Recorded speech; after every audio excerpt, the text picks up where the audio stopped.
Shalom Israel, Shalom, Shalom. Brother Nakwam, Watchmen for Israel coming back at you with these precepts and another Monday Night Fire live stream. Giving, of course, all honor and glory to Yahweh by Shema Mashiach Malak Yahushai. Double honors to the elect elders of the house of David. It's been in this truth for decades and decades, patiently waiting for the second coming of Yahushai.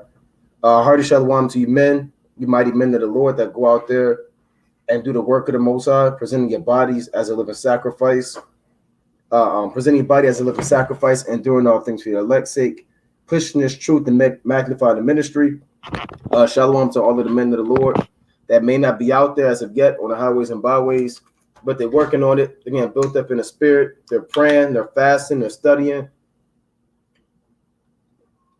Salakia. They're being diligent and waxing strong in the last days. Salakia. Shalom, shalom.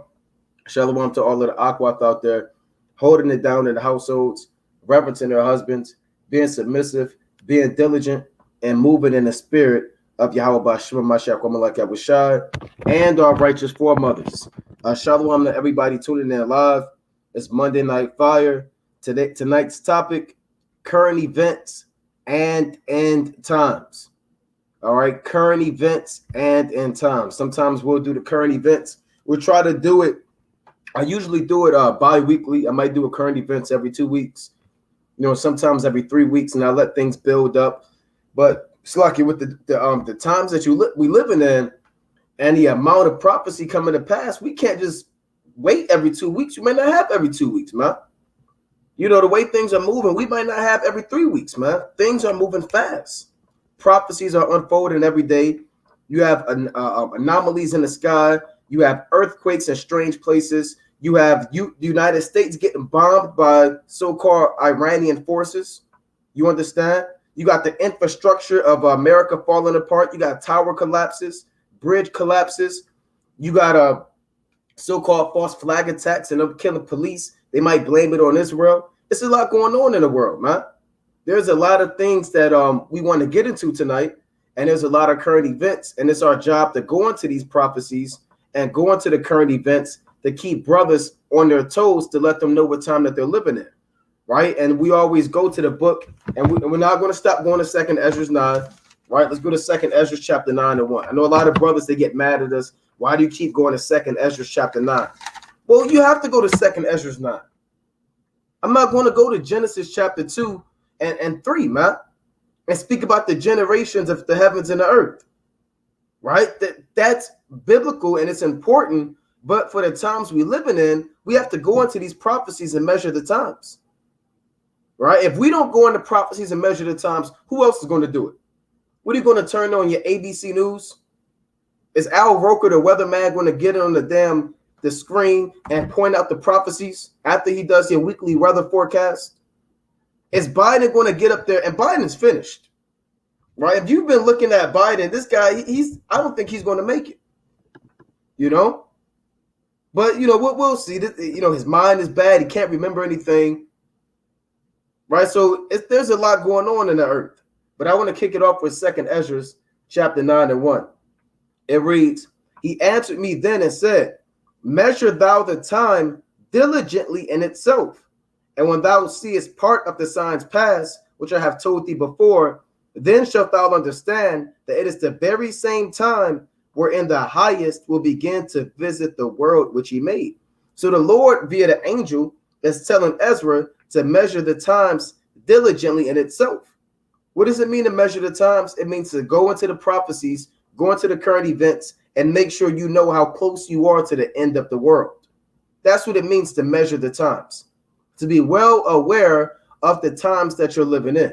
So you can know how close you are to Jacob's trouble, how close you are to World War III, how close you are to martial law kicking off, how close you are to the bombs dropping, how close you are to the chariots invading. And you have to look at what's happening around the world and then look in the Bible and find out what prophecy you're living in and what prophecy is going to come next, right? It reads 2nd Ezra chapter 9 and 2. "Then shalt thou understand that it is the very same time wherein the highest will begin to visit the world which he made." So now the Lord is visiting the world. Like we always bring out, when the Lord visits the earth, he's not doing it in a way that the Christian church is telling you. In Christianity, the Lord is visiting the world with hugs. Everybody gets in a big circle, they're holding hands in a green field. It's a rainbow in the sky. No, the Lord visits the earth in terrible things. Right? Let's go to the book of Psalms. Right? Let's go to Psalms chapter 66 and 5. Let's prove that. The Lord visits the earth in terrible ways. This is how the Lord visits the earth, man. With fire. With buildings falling apart. With bombs dropping. There's a lot going on all around the world. And that's the Lord visiting the world which he made. Because the world is wicked, man. And this earth is defiled. You got Lil Nas X kissing men on stage. You got grown men clapping their hands saying, hey, that man is good, right? He's brave for doing that. I'm glad he has the courage to go out there and kiss a man on stage. You got people applauding that madness, man. You know? But let's read this real quick. This is Psalms chapter 66 and verse 5. This is how the Lord visits the world which he made. It reads, come and see the works of the Most High. He is terrible and is doing toward the children of men. Right? The Lord is terrible and is doing toward the children of men. Who are the children of men? The other nations. You have the children of God, the sons of God. You also have another classification of people who the Lord identifies as the children of men. The children of men are the other nations. And you have the children of the wicked one. Right? It tells you in 1 John that Esau, he's of the wicked one, or the serpent seed. So you got 3 nations on the earth. Now you really have 18 nations, but it's summed up in 3. You have the children of God, the children of the Most High, and you have the children of men. Then you got the children of the wicked one. Right? And let's go to that real quick. Let's go to the book of 1 John 3 and 1 to show that we are the sons of the Most High. All right, let's go to 1 John chapter 3 and 1. Because you might think that the children of men in Psalms chapter 66 is just everybody. Right? No, this is 1 John chapter 3 and 1. It reads, behold, what manner of love the Father hath bestowed upon us, that we, meaning the Israelites, that we should be called we should be called the sons of the Most High. Therefore the world knoweth us not, because they knew him not. So the Lord calls us the sons of the Most High. Right? Let's get another precept on that. Let's go to the book of Wisdom of Solomon. Right? That we are the sons of the Most High. Why do you think we excel at everything we do? Why do you think no nation can beat us in anything? Name one thing that these nations can beat you with. Right? Besides being wicked. And Jake, you so wicked. I tell you in Jeremiah chapter 5, 23 on down, that you taught the wicked ones your ways, man. So they can't beat you in anything. You know? This is the book of Wisdom of Solomon, chapter 18 and verse 13. Right? Another precept for us being the sons of the Most High God. For whereas they would not believe anything by reason of the enchantments upon the destruction of the firstborn, they acknowledged this people to be the sons of God.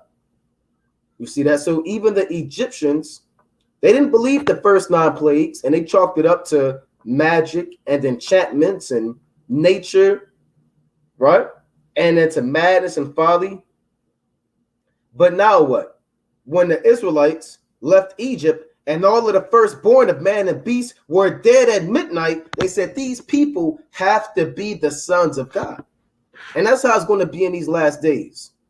See, I'm going to read that again, and then we're going to equate it to how life is going on in Babylon the Great. Right? Wisdom of Solomon, chapter 18 and 13. For whereas, now this is speaking about what happened in ancient Egypt during the time of Exodus with Moses. Now it reads, for whereas they would not believe anything by reason of the enchantments. Meaning those Egyptians, they didn't believe the water turned into blood. They didn't believe that that was sent from the Most High.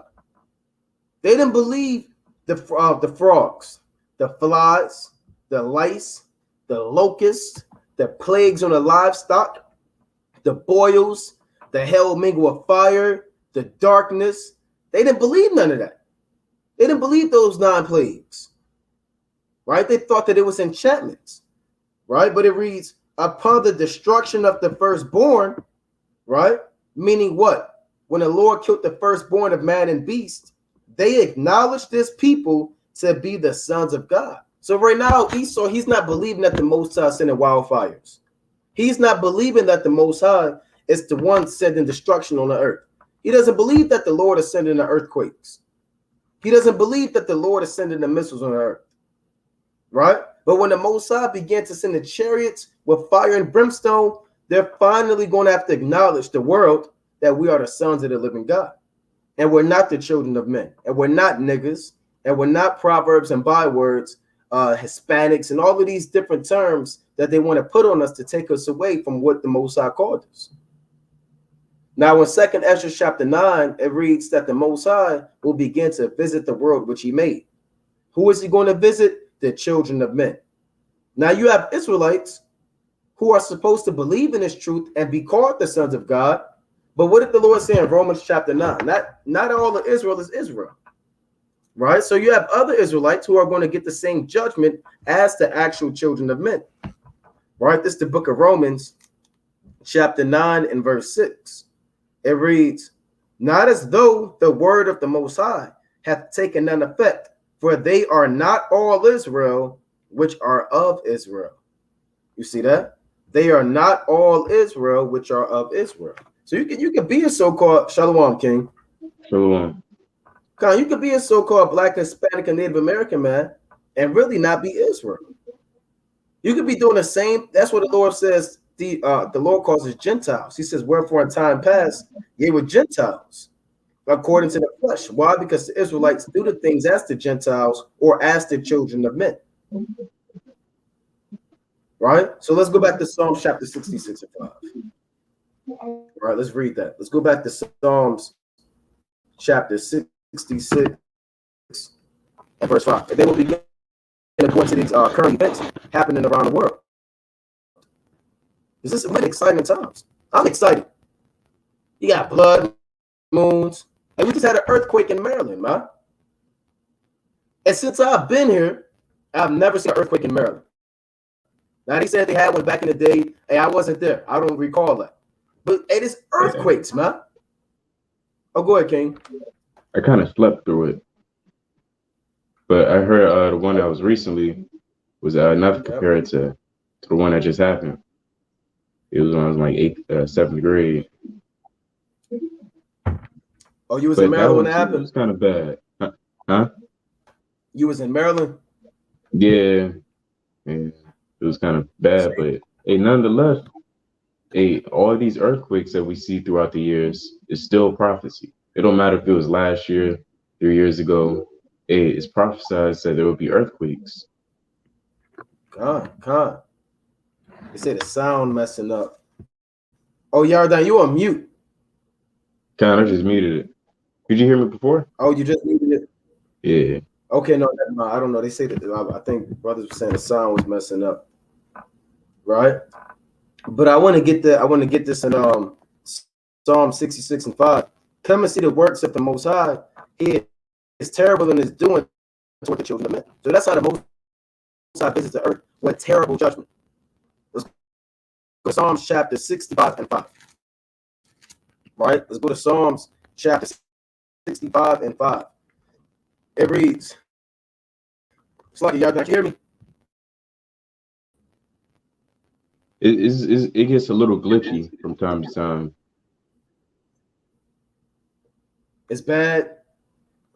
It's not really bad. It just glitches up a little bit, like a tiny bit. It's still audible. I can hear you. All right, hold on. Bear with me. Hold on. You got it real quick.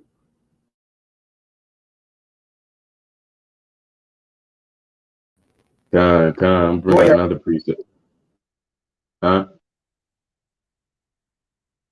Brother was bringing out, I believe, Psalm 66 chapter.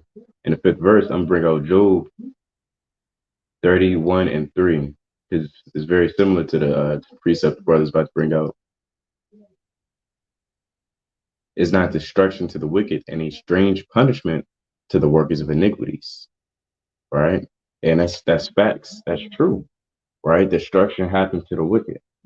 And when that happens on earth, you can't really be upset. You can't be surprised. You shouldn't marvel at it, right? Because that person and or that nation, because the Lord doesn't only judge a person by himself, but he can also judge an entire nation. This is Job 34 and 29.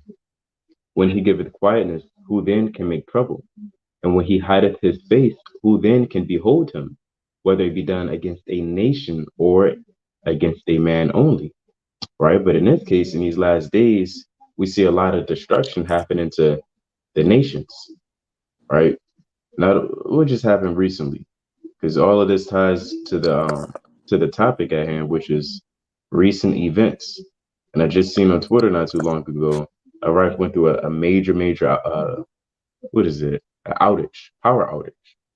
And all these power outages, don't think, somebody just accidentally flipped the switch and now it's not working and it just turned back on. No, no, no. All these things are foreshadowing when all damn near all the power goes off and all the grids go out, right?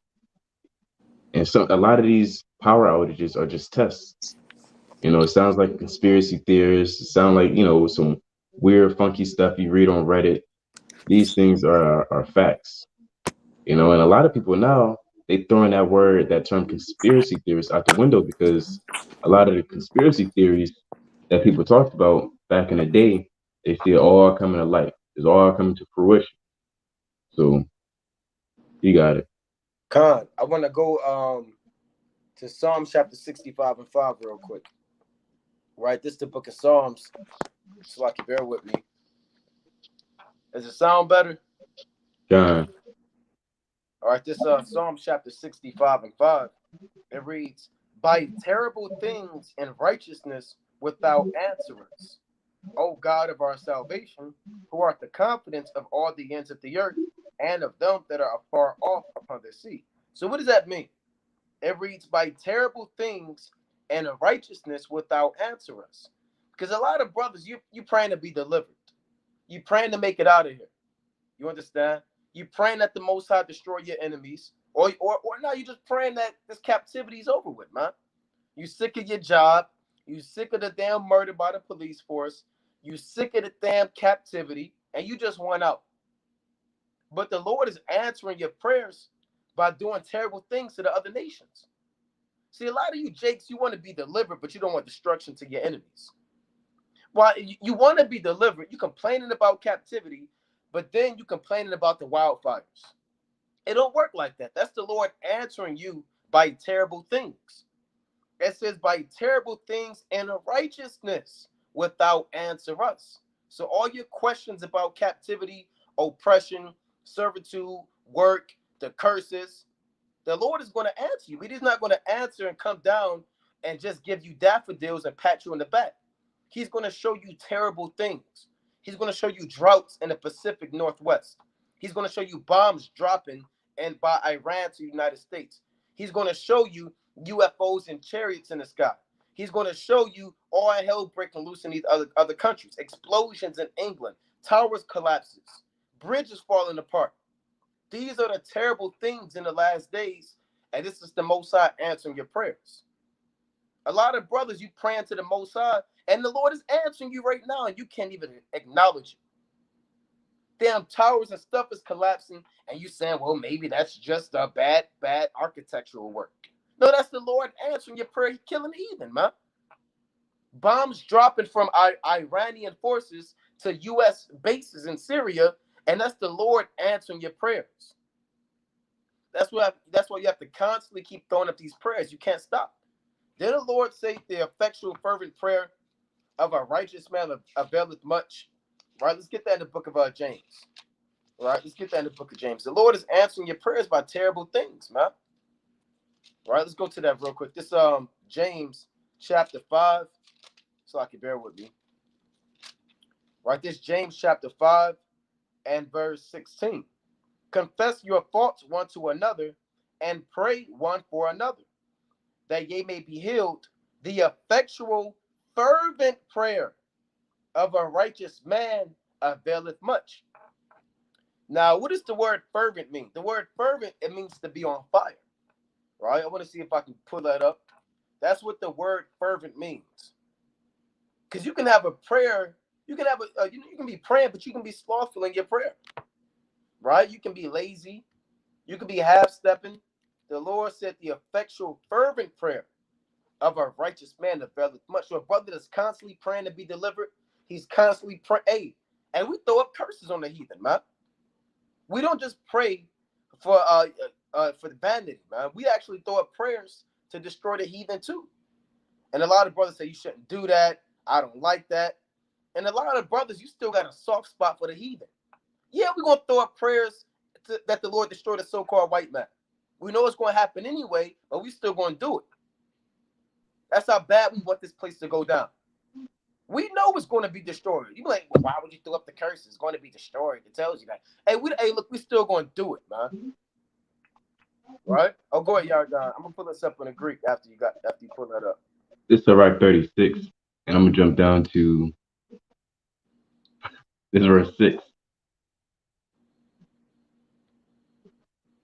and it reads this.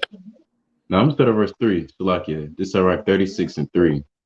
Lift up thy, and this is a prayer. This is throwing up a curse against these heathen, pretty much. Lift up thy hand against these strange nations, select against the strange nations, and let them see thy power. As thou wast sanctified in us before them, so be thou magnified among them before us, and let them know thee as we have known thee, that there is no God but only thou, O God. Shew new signs and make other strange wonders. Glorify thy hand and thy right arm, that they may set forth thy wondrous works. Raise up indignation and power, it's like you pour out wrath.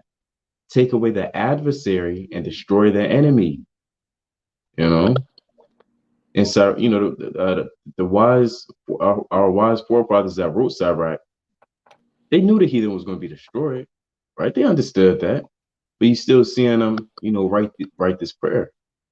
Let him that escapeth be consumed by the rage of the fire, and let them perish that oppress the people. Who's oppressing the people? And you better not tell me the Hawaiian man, right? He's not oppressing nobody. Verse 10, smite and sunder the heads of the rulers of the heathen that say, there is none other but we. That's Esau. That's Esau. That's Ishmael. That's the Hagarenes. That's Ammon.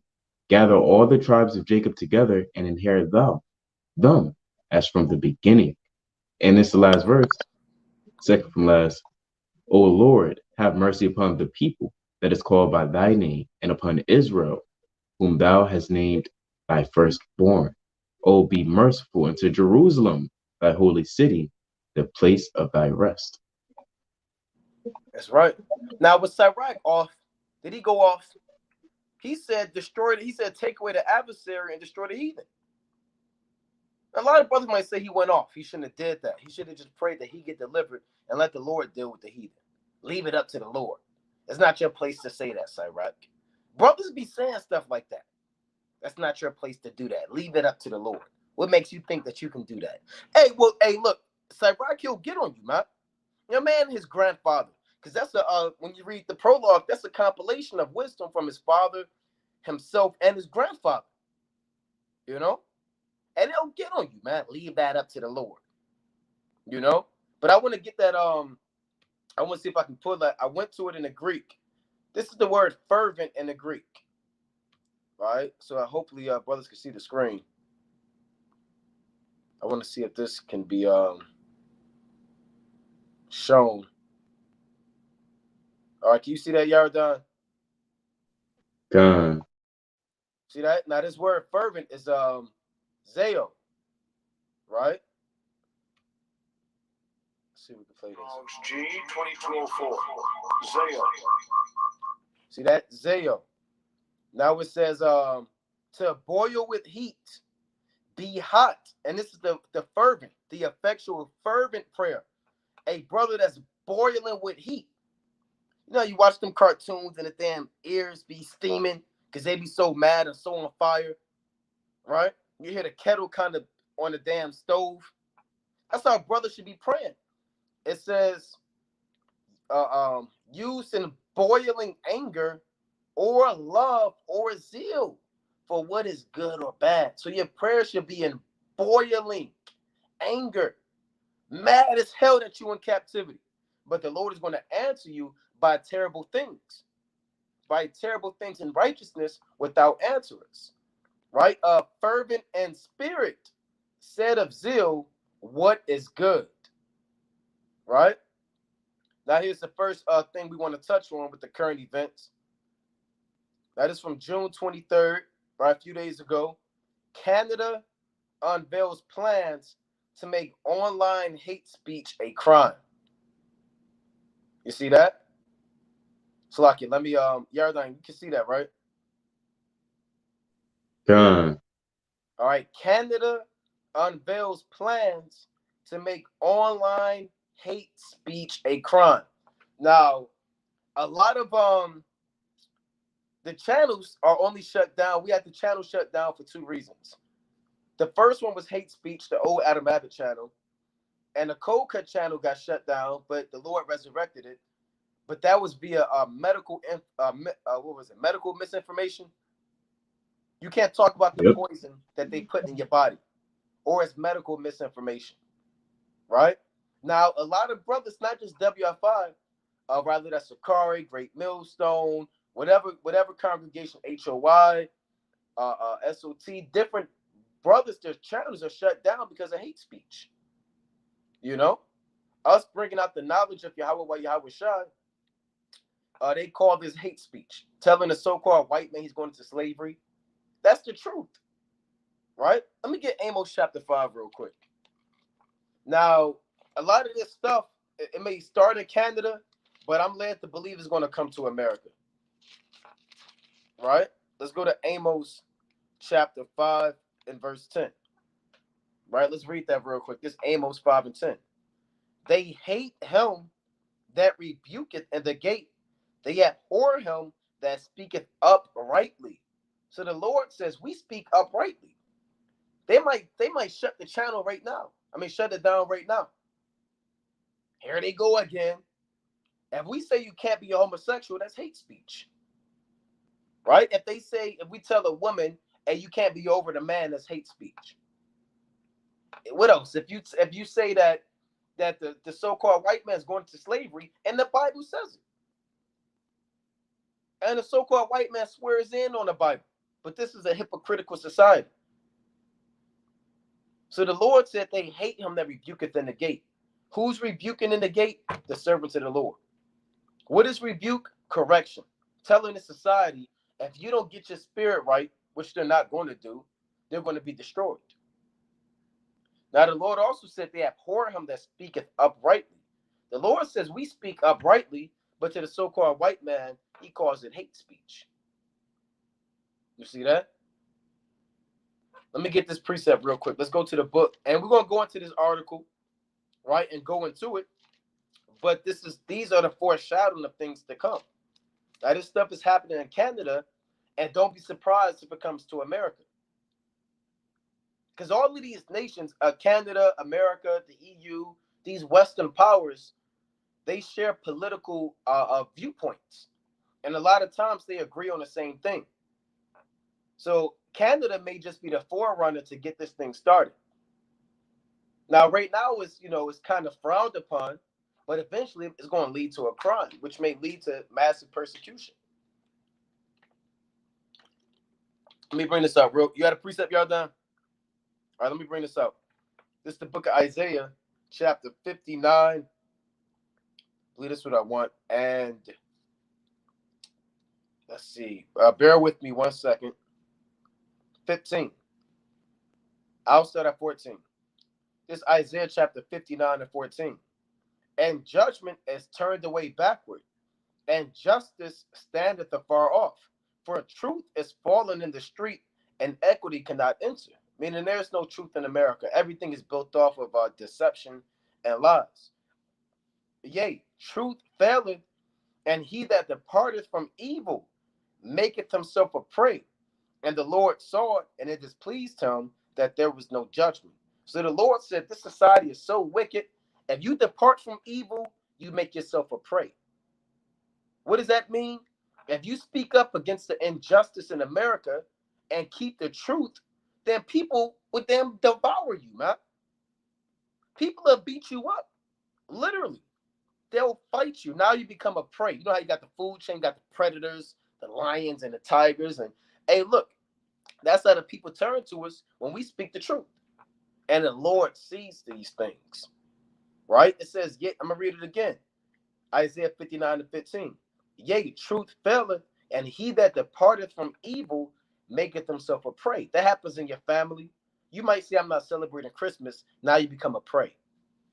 You might tell them, look, no, I'm not coming to the family cookout. It's a Sabbath day. And since you departed from evil, you make yourself a prey.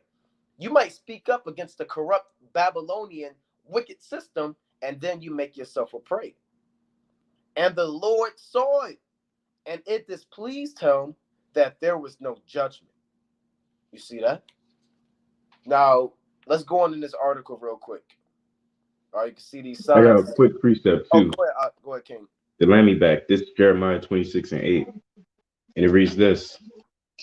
Now it came to pass when Jeremiah had made an end of speaking all that the Lord had commanded him to speak unto all the people, that the priest and the prophets and all the people took him, saying, Thou shalt surely die. And they said that because he was telling them things that was not so comely, that they didn't really want to hear. But they still had to hear it because it came from the Lord. Verse 9. Why hast thou prophesied in the name of the Lord, saying, This house shall be like Shiloh, and this city shall be desolate without an inhabitant? And all the people were gathered against Jeremiah in the house of the Lord. So it's hella people just gathered around Jeremiah, like a big old circle. And they're all kind of pointing at him and they getting on him. Somebody saying, throw a rock, throw a rock. All hell breaking loose. And then they say, when the princes of Judah heard these things, then came up from the king's house unto the house of the Lord, and sat down at the entry of the new gate of the Lord's house. Then spake the priests and the prophets unto the princes and to all the people, saying, This man is worthy to die, for he hath prophesied against this city, as ye have heard with your ears. Right? Now, yeah, that's going to happen to us, from the nations, but also from our own people. And we already get a little bit of that, right? We get a little taste of that. Jake already throws stuff at us, rocks, guns, all types of stuff. They kind of say, well, hey, he got to die. Yeah, you worthy to die, pretty much. They say that in their own different way. And I'm going to jump down to verse 15. Oh, and this is Jeremiah response. I'm going to jump to 14. As for me, behold, I am in your hand. Do with me as seemeth good and meet unto you. Right? Because you're going to do whatever you're going to do at the end of the day. So what? But know ye for certain that if ye put me to death, ye shall surely bring innocent blood upon yourselves and upon this city and upon the inhabitants thereof. For of a truth the Lord hath sent me unto you to speak all these words in your ears. Yeah, that's us through the Spirit. Lord willing, we stay strong in this thing. And I wanted to add to that when he said, do what seemeth good. That's bold, man. And there's no telling how many people gathered against him. It could have been 500, man. But he basically said, hey, do what you got to do. I don't give a damn. The Lord got me, But I want to add to that this second crime, because see, the servants of the Lord, their job, we're the party poopers. We're the guys that don't fit in. We're like those people when people are being, you're in a classroom and everybody cutting up with the substitute teacher. Then you got the one guy when the teacher come back say, yeah, they were cutting up. We're those guys who tell the principal, hey, look, these guys was going off. We're the guys that says, hey, stop throwing those spitballs, right? Stop leaning back in your chair. Listen to the teacher. Hey, do they like guys like that in the classroom? Hey, them guys get their damn head. You said movies, they get their head damn swirly. Yeah, the swirly in the toilet, man. They flip them upside down, shake all the change out their pocket, punch him in the stomach. Give me your lunch money, Nelson. And he punch him in the stomach. You know that guy. That guy in the school, he has no friends. The women think he's a weirdo. You know, a lot of them guys commit suicide, man. A lot of them, they get bullied, they commit suicide. A lot of them, they get beat up. They got to transfer schools. Even the teachers don't like them. You know, because a lot of these teachers off, man. You know, we're those guys that's like in that classroom. We're the party poopers. We're the guys that do this when the music too loud. Hey, cut it down. I'm reading.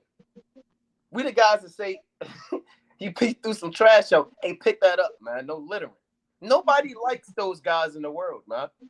But we do that on a spiritual level. Hey, put that blunt down. Hey, wear a dress. Hey, put on a hair wrap. Turn that wicked music off. And that's what Jeremiah was doing, man. He said, y'all gonna be destroyed. And they kind of gathered against him. You got a yard down. I got a precept after you. I was just gonna say like a hall monitor. You know, Yeah. in a bus, or we had a safety monitor in the bus and a hall monitor in the school. And on the bus, that safety monitor said, "Look, sit down." Everybody gonna laugh. They're gonna get on him. They're gonna make jokes. They're gonna Right. make your mama jokes. They're gonna get real personal, real personal. They Yeah. throw paper balls at you. You know, kind of pick on you after school. Kind of tug on you. I seen that happen, to be honest. People kind of tug on his. He had a bright, thing that said safety monitor, and he had a badge on. People kind of tugging on him, trying to take it off. You know, he was made a derision and a reproach amongst the school. And he didn't have many friends except the other safety monitors. And maybe a teacher he ate lunch with. See that? See that? We're those guys, man. We're the party poopers. And we embrace that. That's how Jeremiah was, man. Right? This is Second Chronicles chapter 18 and 7. It reads, and the king of Israel said unto Jehoshaphat, there is yet one man by whom we may inquire of the Lord, but I hate him, for he never prophesied good unto me, but always evil. The same is Micaiah, the son of Imlah. And Jehoshaphat said, let not the king say so. So this king says, I hate this man because he's always telling me evil things are going to happen to me because I'm wicked. He never tells me what I want to hear, right? He don't take bribes. He don't beat around the bush. I hate him. You see that? And that's how we are in this thing, man. You know? And people avoid guys like that. Guys that keep it real. You know, they don't want to deal with those guys. They want people to tell them what they want to hear. When they do something evil and they about to commit adultery, they're not going to call their pastor or somebody, even in the world, man, who's going to tell them no. They're going to call it like Rehoboam. He called the young men that grew up with him. A lot of people move in that Rehoboam spirit. You got it, King. No, I was just agreeing. Kind. So as we go down to this article, right, you see it says Islamophobia kills, right? Salakia. Bear with me. All right, it says Canada's Liberal government on Wednesday unveiled plans to make online hate speech a crime, although the proposed legislation excludes social media platforms for now, right? So it might, as we go on, it might just be out in the open. But right now, look, on Facebook, you're all right. Instagram, in Canada, look, you cool. But maybe if you caught out there in public with some camp signs, hey, look, they might say it's a crime now. Now, you don't think the only Israelites are in America. You got Israelites in Canada doing the work. You got Israelites in the UK. You got Israelites in Russia, Germany. So they have to deal with this, man. Right? Let's read on. Salakia. The proposed amendments to Canada's criminal codes and the Human Rights Act, which have been in the works for many months, come just weeks after an attack that killed 4 members of a Muslim family. A 20-year-old man faces murder and terrorism charges after he rammed the family with his truck in the southwestern Ontario town of London on June 6, a crime that police said was inspired by hate. The actions we are taking today will help protect the vulnerable empower those that are victimized, and hold individuals to account for the hatred they spread online. Justice Minister David Lametti said in a statement. It says the proposed amendments would make it easier for people to launch complaints against individuals who publish on the internet, including on social media, on personal websites, and in blog posts, as well as operators of websites. A person could be fined, right? Now, American dollars, up to $16,250 if found guilty of hate speech that personally identified a victim. See that? So they'll pull you up. They might arrest you, take you to court, and then you might get let out on bond. You might get appear before a court. You might have an arraignment or a hearing, and they might say, "Look, you can either go to jail, or you can pay this $16,000." Now you can say, "Look, I don't have $16,000. Look, I'm having a hard time coming up with that money." He might say, "You got 50 days to pay it, whatever." If you don't come up with that money, they might do something to you, right? Now they're saying you got to pay $16,000. And this may just be the beginning, because we know it's going to get worse. Right? Let's read on. It says, and this is going to lead to being imprisoned. $16,000 really isn't much. I mean, it's a good amount, but compared to being imprisoned, getting your head chopped off, doing hard time, what they call a hard time, but this is still a lot. And this is just the foundation. And this may just be the light punishment. You might have the minor punishment, the minimum fee of $16,000. You might have a maximum punishment of whatever the case may be, right? But it says, however, the operators of social media platforms are excluded for now. Ottawa said that it would soon ask the public for input on proposals to make those operators more accountable. These would include rules for how platforms address harmful material such as hate speech, terrorist content, and content that incites violence. And that's what they blame the Israelites on, right? They say we have content, we have hate speech, terrorist content. They label us domestic terrorists. And we have content that incites violence. Another word for content that incites violence is sedition. All right, let's get that definition. Right, if you look up the definition of sedition, see that?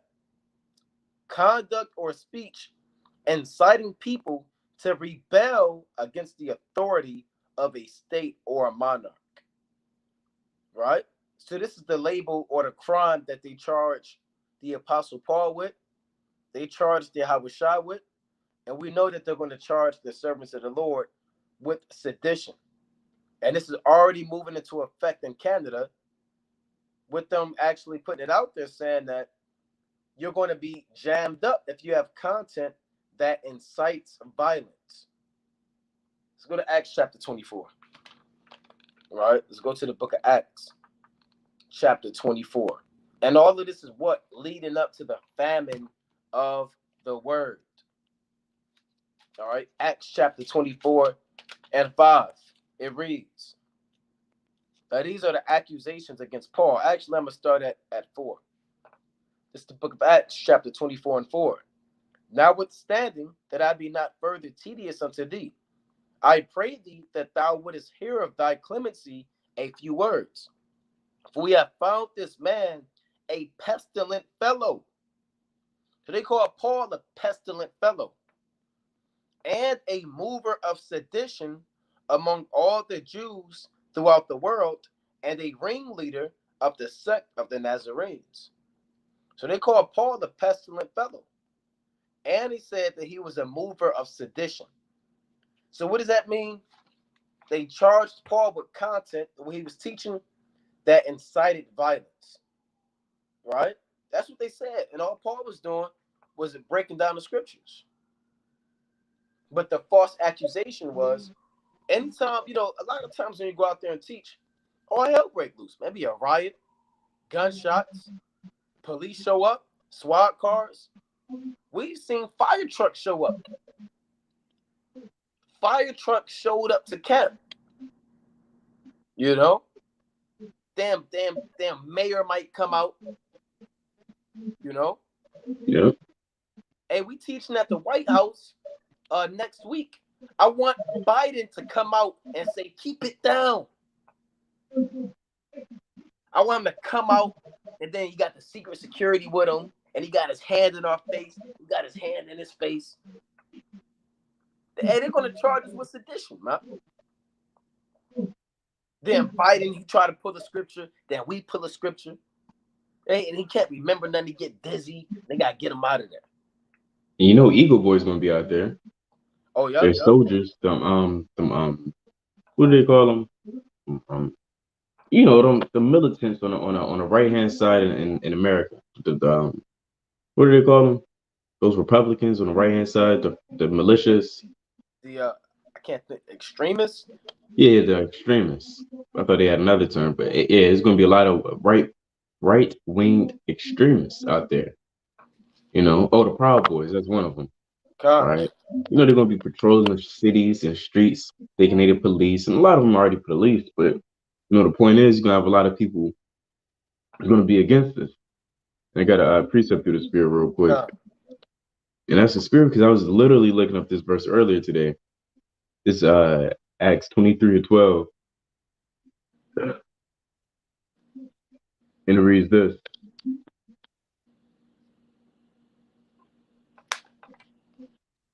And when it was day, certain of the Jews banded together and bound themselves under a curse, saying, right, in other words, an oath, saying that they would neither eat nor drink till they had killed all. Right, that's a crafty counsel. Right, yeah, our people going to do that to us too, but also Esau on a higher level. You know, Jake, you can't think of too much. All I can really think about is, okay, just get him while he lacking. You know, when he alone, then we'll kill him. Esau more elaborate and strategic with it. You know, he'll go above and beyond. Esau study your sleeping pattern and know your blood type and things of that nature. Do anything to jam you up. He'll go back like years on your history and pull up something and kind of make you look bad. You know, or to destroy your image and try attempt to diminish, what we doing through the spirit. And the same thing that they charged the Apostle Paul with, they did that to Yahweh Shah. Right? Now, I'm going to read that in Luke chapter 23. That's what the Lord said, the servant is not above his master. Right? Whatever the master went through, the servants are going through. So whatever Yahweh Shah went through, you best believe that the men that follow him are going to be for that same blood. And drinking that cup. The Lord calls it drinking up the cup in Matthew the 20th chapter. Right? But this is Luke chapter 23 and 1. Right? St. Luke chapter 23 and 1. And the whole multitude of them arose and led him unto Pilate.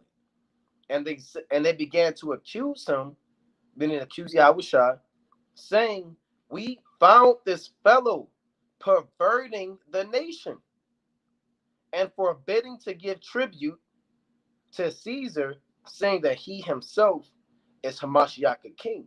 So the point is, they say he perverted the nation. And they say we're perverting this nation. We're pestilent. We ruin people's days out there. People can't go out and enjoy a nice day at the harbor because you got to run across the servant to the Lord. And we pervert the nation. This is what they call it.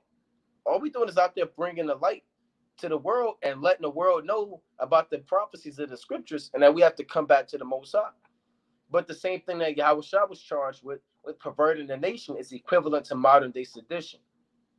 And they actually charged Yahweh Shah with treason as well, saying that he said that he's king. You know? But let's go into the rest of this article. It reads, all right, I believe that was it. It says, government officials said the consultation process would take place over the summer months. So that's the first thing we wanted to address. Canada unveils plans to make online hate speech a crime. All right. Now, there's another thing we want to get into. Right? Rockets fired. See that? rockets fired on U.S. forces in Syria. See that? And this is what, 51 minutes ago? One is an hour ago, 21 hours ago, right? U.S. forces in Syria came under rocket fire a day after U.S. carried out airstrikes on Iranian. Right? We're gonna go into this article, and then we'll go into another one. Right? What does this mean?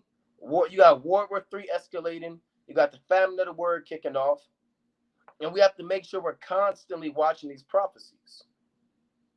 Right? So if this doesn't load up in time, I'll go to the next article. All right, you see this? U.S. forces in Syria came under rocket fire a day after the U.S. carried out airstrikes on Iranian-backed militias. So they're going tit for tat, man. And eventually, this stuff is really going to hit the fan. Right now, you keep seeing stuff like this happen, and you say, well, there's nothing big that's going to come out of that. And you might wake up tomorrow, and they might say Iran has officially declared war on the United States. So we almost out of here, man. Right? Or Congress has now declared war on Iran. So let's go into this. I may not read the whole article, but it says rockets landed at a U.S. military base in eastern Syria, prompting U.S. forces to return fire on Monday, a day after the U.S. carried out airstrikes on Iranian-backed militias, according to a spokesman for the U.S.-led military mission in Syria. So they going tit for tat. The United States, they bombed Iranian-backed militia, and then the Iranian-backed militia, they bombed the military base. So this is the beginning stages of World War III. Everything is falling into line. All right, let's go to Proverbs 21 and 1. Everything's falling into line. And a lot of jinx, I don't see nothing happening. Right? Well, you gotta watch, man. Go ahead. That's why, brother. Oh, Sly. Go ahead, King. I was gonna say it's because brothers on World Star all day. That's why you're not seeing nothing. You're watching ESPN all day. That's why you're not seeing nothing. Yeah, you know? You're binge watching Netflix, man. With your thumb in your mouth, scratching your nose.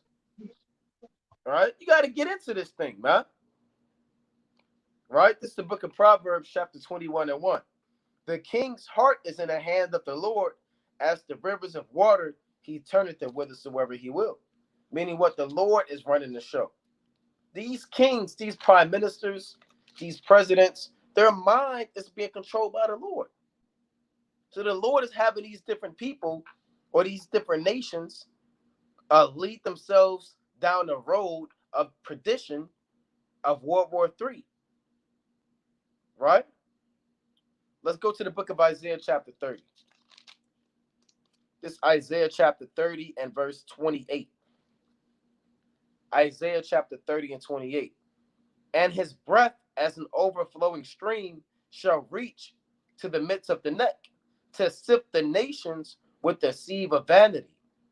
And there shall be a bridle in the jaws of the people, causing them to err. So the Lord has a bridle. When you have a horse and you put the bridle on his mouth, you control him, right? And you make him go where, if you want to go left, you can pull him right. If you want to go right, you can pull him left. If you want to go north, and you pull him south. That bridle is used to control that horse and make him do what you want him to do. Now, he may be stubborn to do his own thing, but you put that bridle on him and you pull him, and you best believe he's going to go that way. So what is that saying? The Lord has a bridle on the jaws of the people. He has a bridle on Iran. He put a bridle on America. He put a bridle on Russia, a bridle on China. And he's pulling them where he wants them to go, off a cliff of death.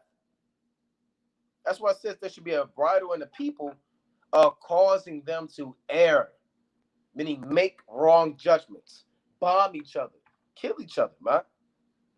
This is of the Lord, you know? And tell you in the book of Exodus, chapter 15 and 3, that the Most High is a man of war.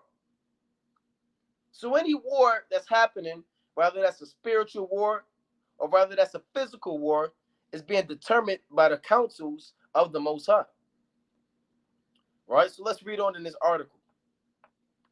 A U.S. defense official with direct knowledge of the rocket fire said it is likely that they were launched by Iranian-backed militias operating in the immediate area, near Deir ez-Zor in eastern Syria, but the origin of the rockets has not been confirmed, and the official could not immediately say how many projectiles were fired. Some rockets did land within the immediate vicinity of U.S. troops, but early reports indicated there was no injury. Now that thing is getting close, man. Now, if these guys died, if some soldiers died and got hit by these missiles, it would have been a lot. It would have been a lot going on. How America handled it would have been a lot different. But the Lord, He's kind of having this thing slowly build up. All right. It says U.S. forces in Syria were attacked.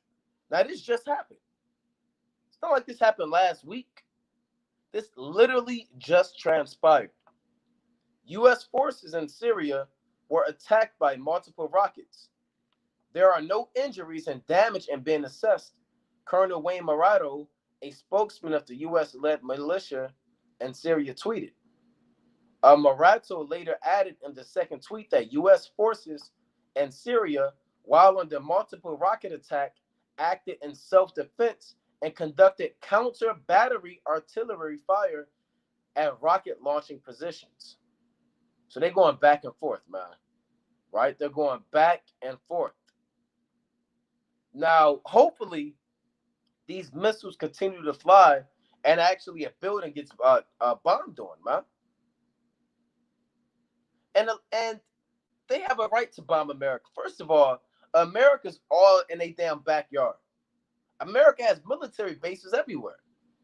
In damn Syria, man. All over the world.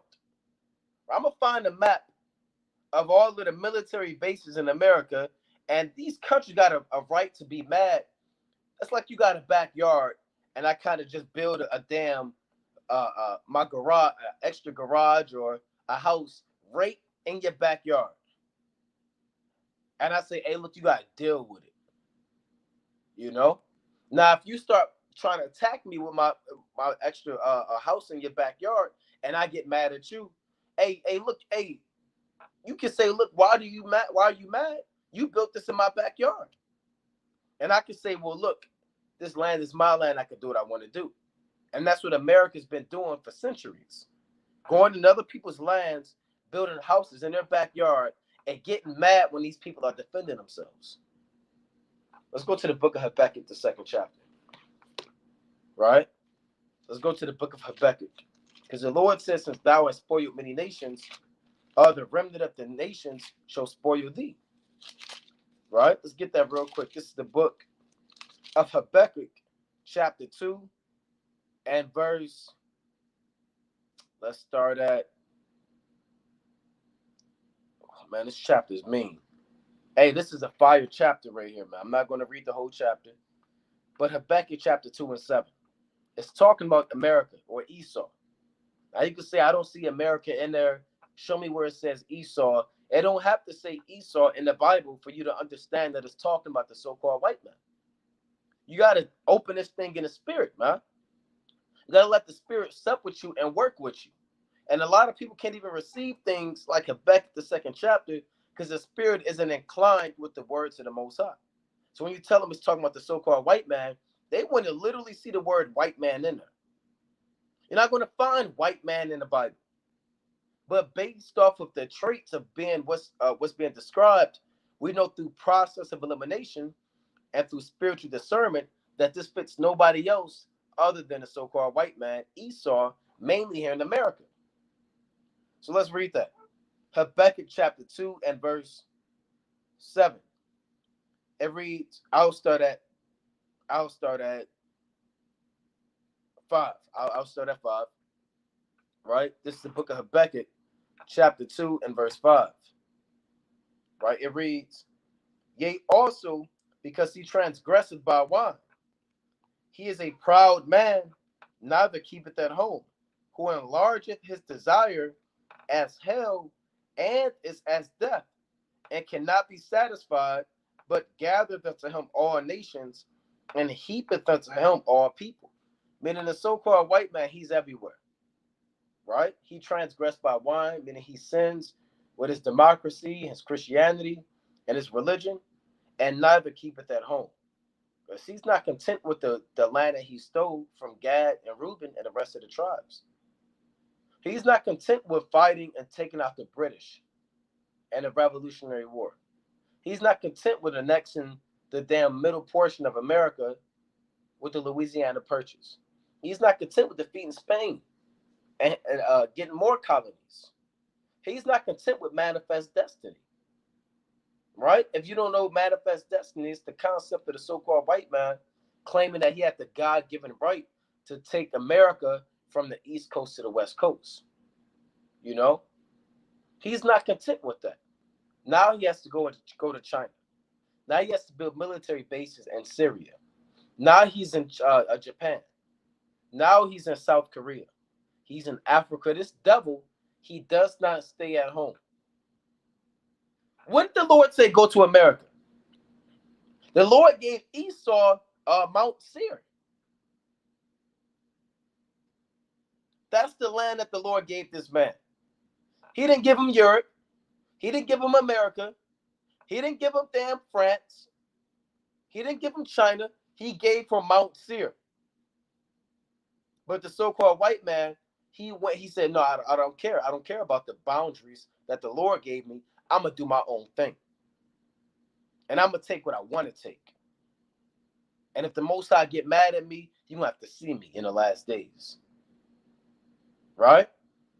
So it says, neither keepeth at home, who enlargeth his desire as hell, and is as death, and cannot be satisfied, but gathereth unto him all nations, and heapeth unto him all people. Meaning he conquer, assimilate, conquer, and assimilate all people, and force them to become Americanized. Verse 6, shall not all these take up a parable against him, and a taunting proverb against him, and say, woe to him that increaseth that which is not his? How long? And to him that ladeth himself with thick clay. So all of the nations that America enslaved and destroyed and manipulated through witchcraft, the Lord said they're going to take up a taunting proverb against them. Right? And say, you stole this land. Woe unto him that increaseth that which is not his. Like I said, if they had this movie, what was this movie called? I believe it was Owen Wilson, and they had the old James Bond, and I can't remember the old James Bond, but I can't remember the guy's name. But the point is, it was this movie on so-called Netflix about these Edomites, and I kind of brought this up before. These Edomites went to, I believe it was Thailand, Cambodia, some country in Southeast Asia. And the Edomite went there because he needed a job. And he was like the world's top engineer. So he got hired to build, so-called, to fix the water canals and bring in fresh water to the citizens in Thailand or Cambodia, wherever. He got hired to do that. Now, those people, those natives in that land, they started killing a lot of them Edomites. And a guy, he was trying to figure out what's going on. He kind of left the hotel and he saw these Edomites getting their brains blown out. And these Moabites, they didn't show those Edomites any mercy. They was chanting, kill all white people, kill all white people. They was kind of saying that in that movie. And they was hunting these Edomites down. They was killing their own people to kill these Edomites. Why? Because they found out that Esau wasn't there to fix the water. He was there to enslave them financially and to put them in perpetual debt and put Christianity there and put democracy there.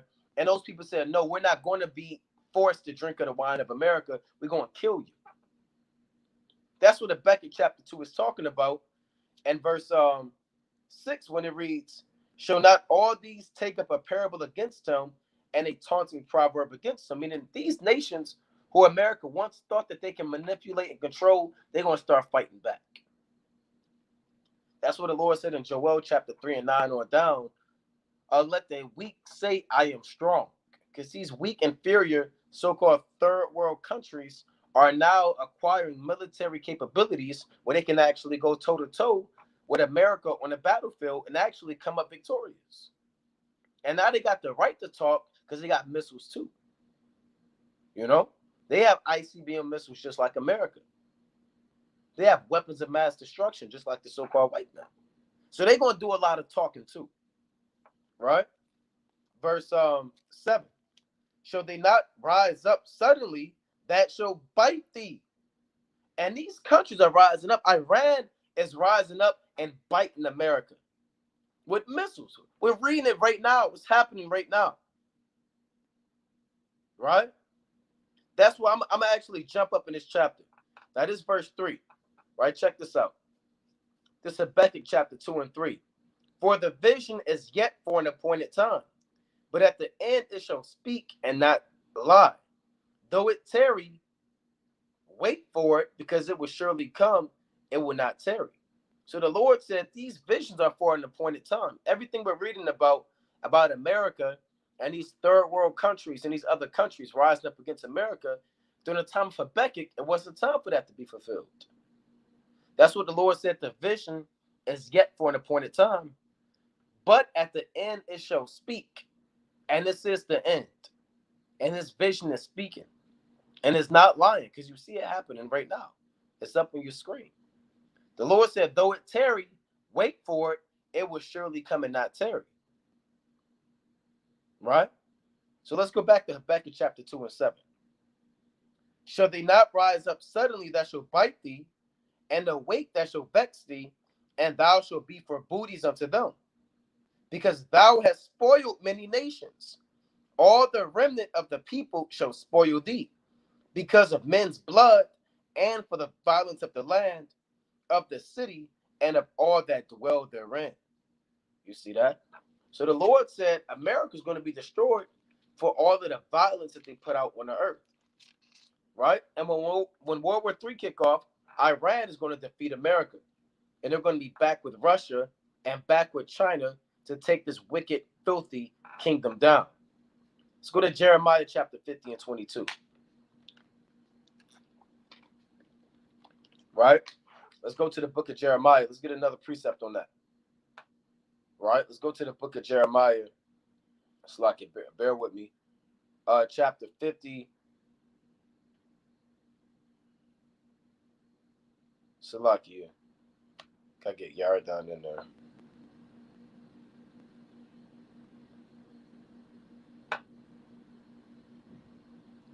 Salakia. Yara down. Are you on? Can you hear me? Con. Done. All right, let's get this precept. All right, let me get this real quick. Let's go to Jeremiah chapter 50 and 22. It reads, a sound of battle is in the land and of great destruction. How is the hammer of the whole earth cut asunder and broken? How is Babylon become a desolation among the nations? See that? So Babylon the Great, they're the hammer of the whole earth, but the Lord said eventually they're going to be cut down. You know?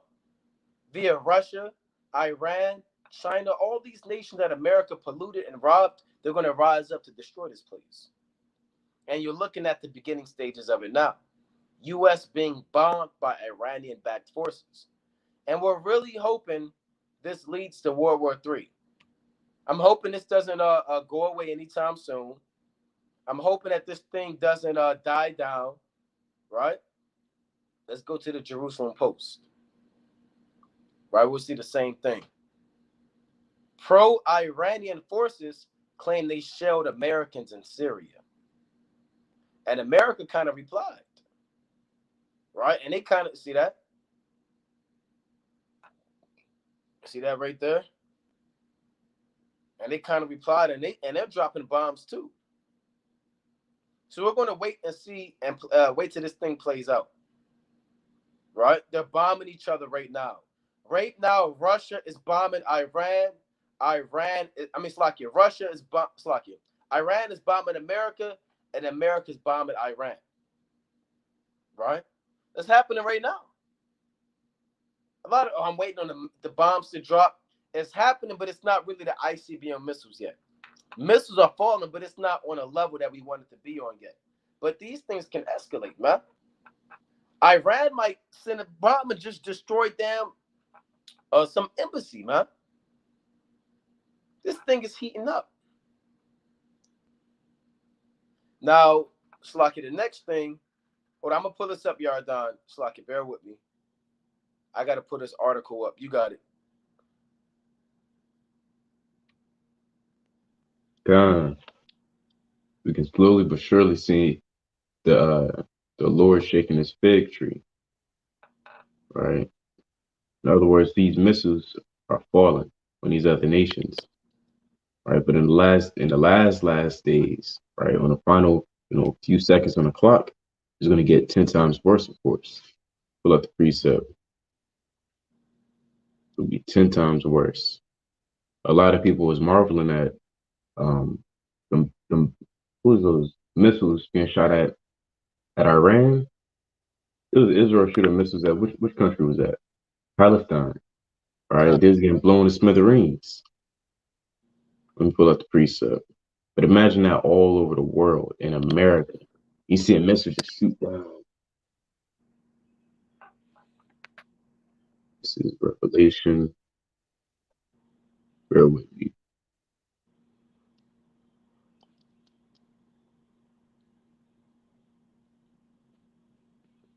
This is Revelation chapter 6, verse 13. And the stars of heaven fell into the earth, even as a fig tree casteth her untimely figs when she is shaken of a mighty wind. All right, so this nation is going to be blown to smithereens by other missiles and ICBM missiles, or whatever type of missiles these nations have. Con. And I wanted to say, I'm trying to pull it up now, but I want to go into this was from End Time Headlines, going into how America's crumbling, all of the infrastructure's falling apart. Right? America's literally is done. If you think this place is going to last, then you're not going to make it. I'm gonna just tell you, you're going to die. If you're trusting in America after seeing what the Most High is showing you, and you still want to harden your heart, you're going to be destroyed by fire and brimstone. The Lord is literally breaking down America from the inside out. This place is finished, man. You just had a blood moon. What was that?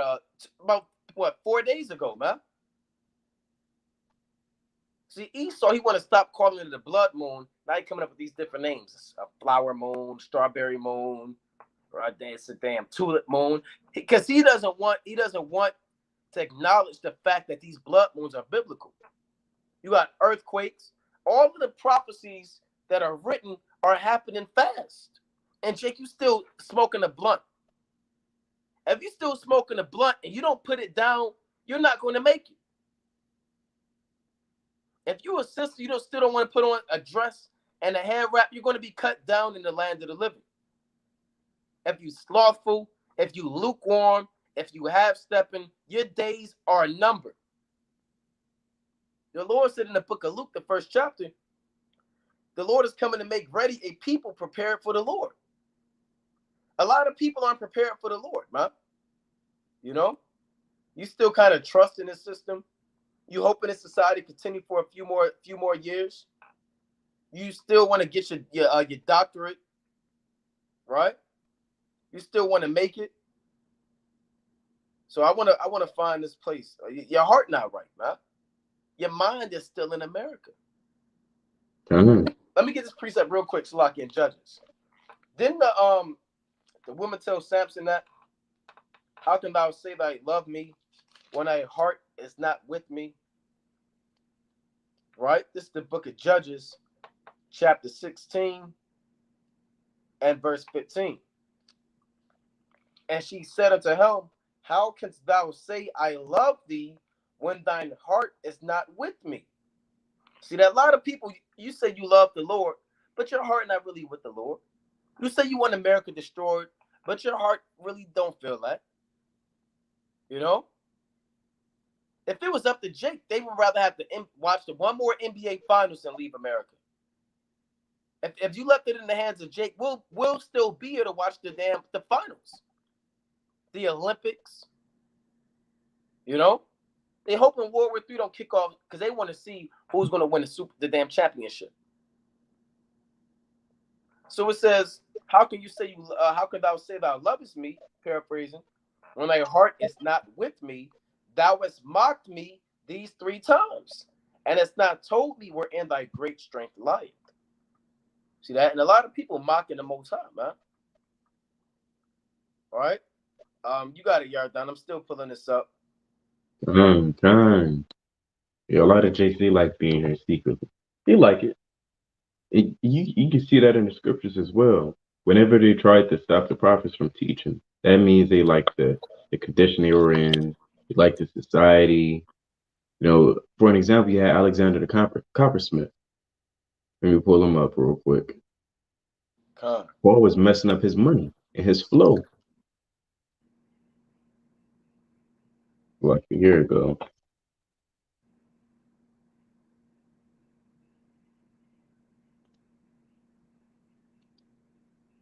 It's the book of.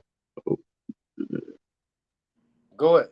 There was another man too, so like he's in the book of Acts. Yeah, I believe There was it's another Smith. Acts 17. Yeah, I thought it was another one. Yeah, that's it. It's Acts 15. Pull it up on the phone. Book of Acts.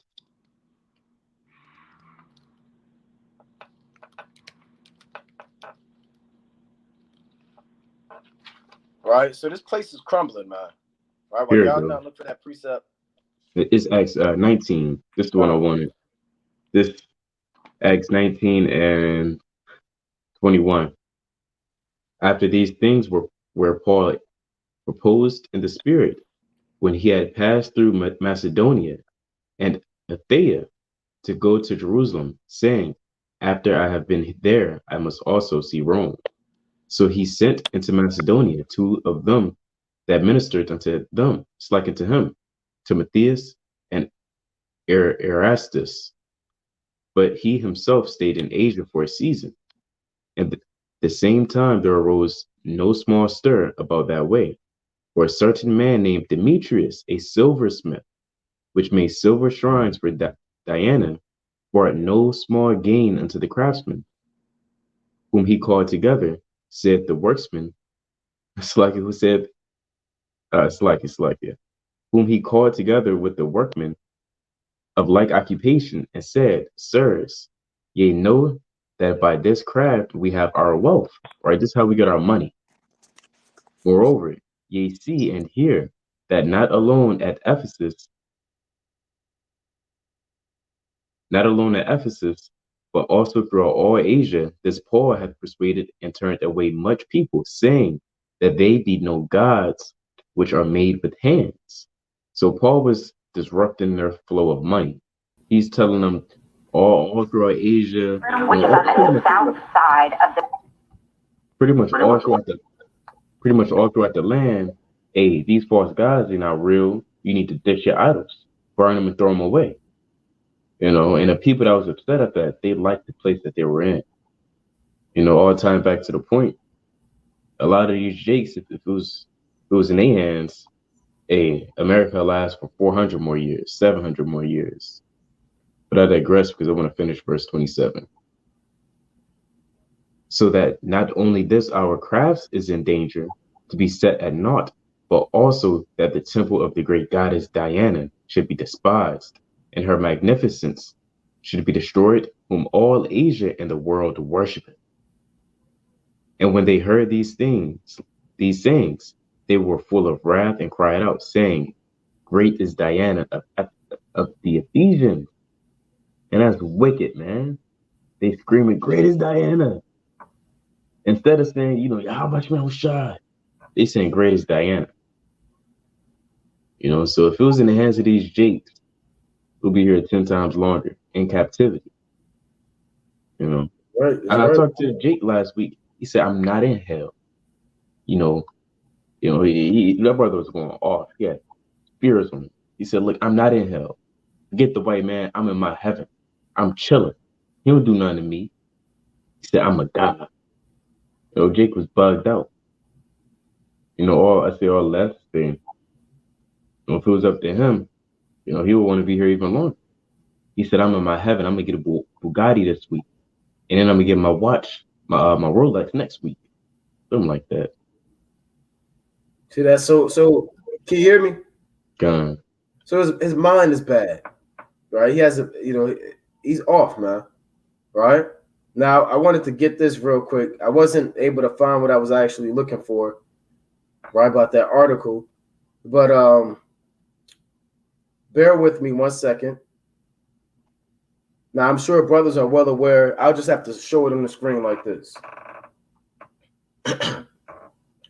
Death toll rises to 5 and 156 people remain missing 72 hours after the disaster. See that? Now, this is just one of many collapses of the infrastructure of America. Rather this is a bomb explosion, or rather they say, look, this is it just collapsed on its own. You have 156 people missing. Now, this is also during the same time when you had a bridge collapse, right? You had a bridge collapse. Let's pull this up, right? And so-called, what was that in DC, if I'm not mistaken, right? Bear with me 1 second. See that? You had an entire bridge collapse in DC. Pedestrian bridge collapses onto 295 in DC. Who's doing that? The Lord is doing that, man. America's so finished, you might be driving across the bridge and it just crumbled. Now I'm gonna pull up this article where they said America's infrastructure received a D+ by the national engineers who go around the world and they actually rate different countries on how great their infrastructure, their bridges, their roads are, their buildings. You understand? America was rated with a D. So this place is finished, man. What does that mean? That means you might walk into a building, be on the top floor, and you just cave through this thing. Nobody cares anymore. Everybody's homosexuals. Everybody's drunk. Nobody's really Hey, there was a time like in the 50s and the 20s, you see those guys on them steel beams kind of sitting out there. It's nothing under them. They got the lunch pail with them. They walking across like Yardan said with the steel beams. They don't have no harness. And they actually took their job serious. That's when America was coming up. They building the skyscrapers. They sitting on the back with the lunch pail. They kind of went home to their wives. Not all these Americans are off, man. People don't know what's going on. Nobody wants to work. Stuff is just collapsing. See that? Hey, there was a time, man, when they took this thing serious. Now people are dying every day, man.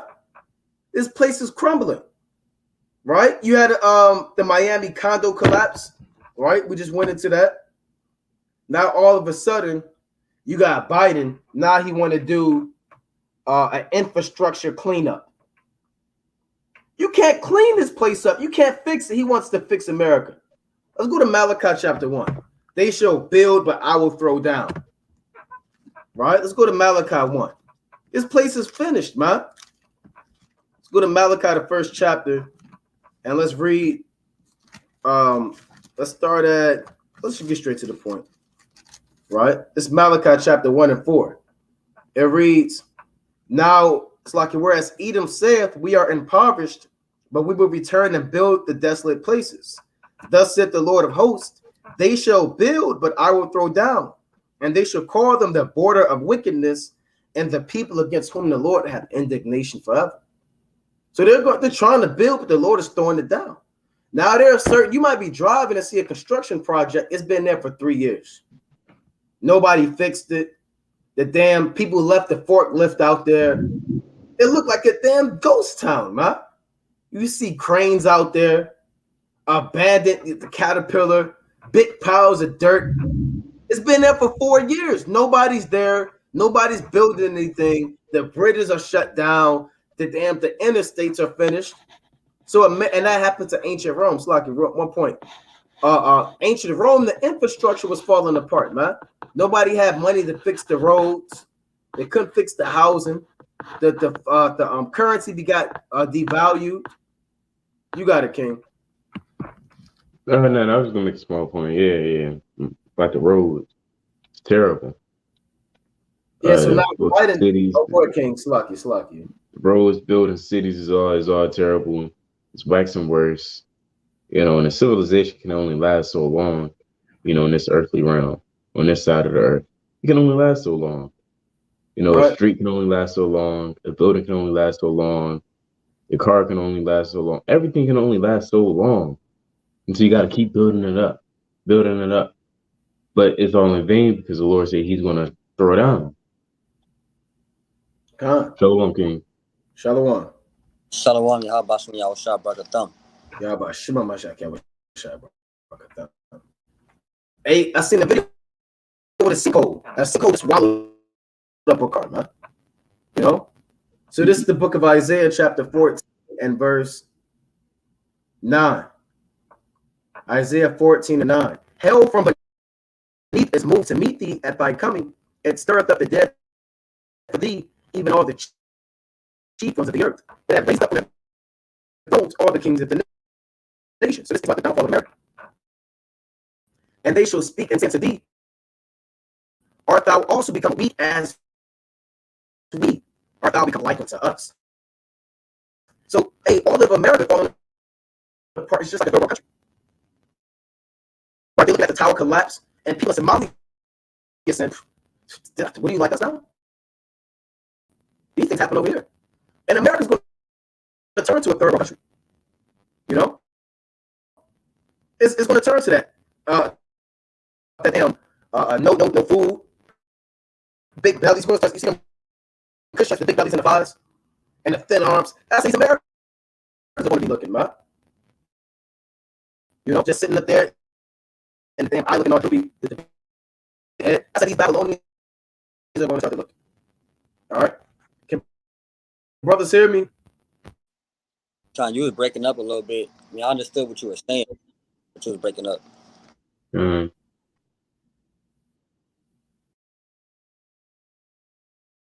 I got a quick precept.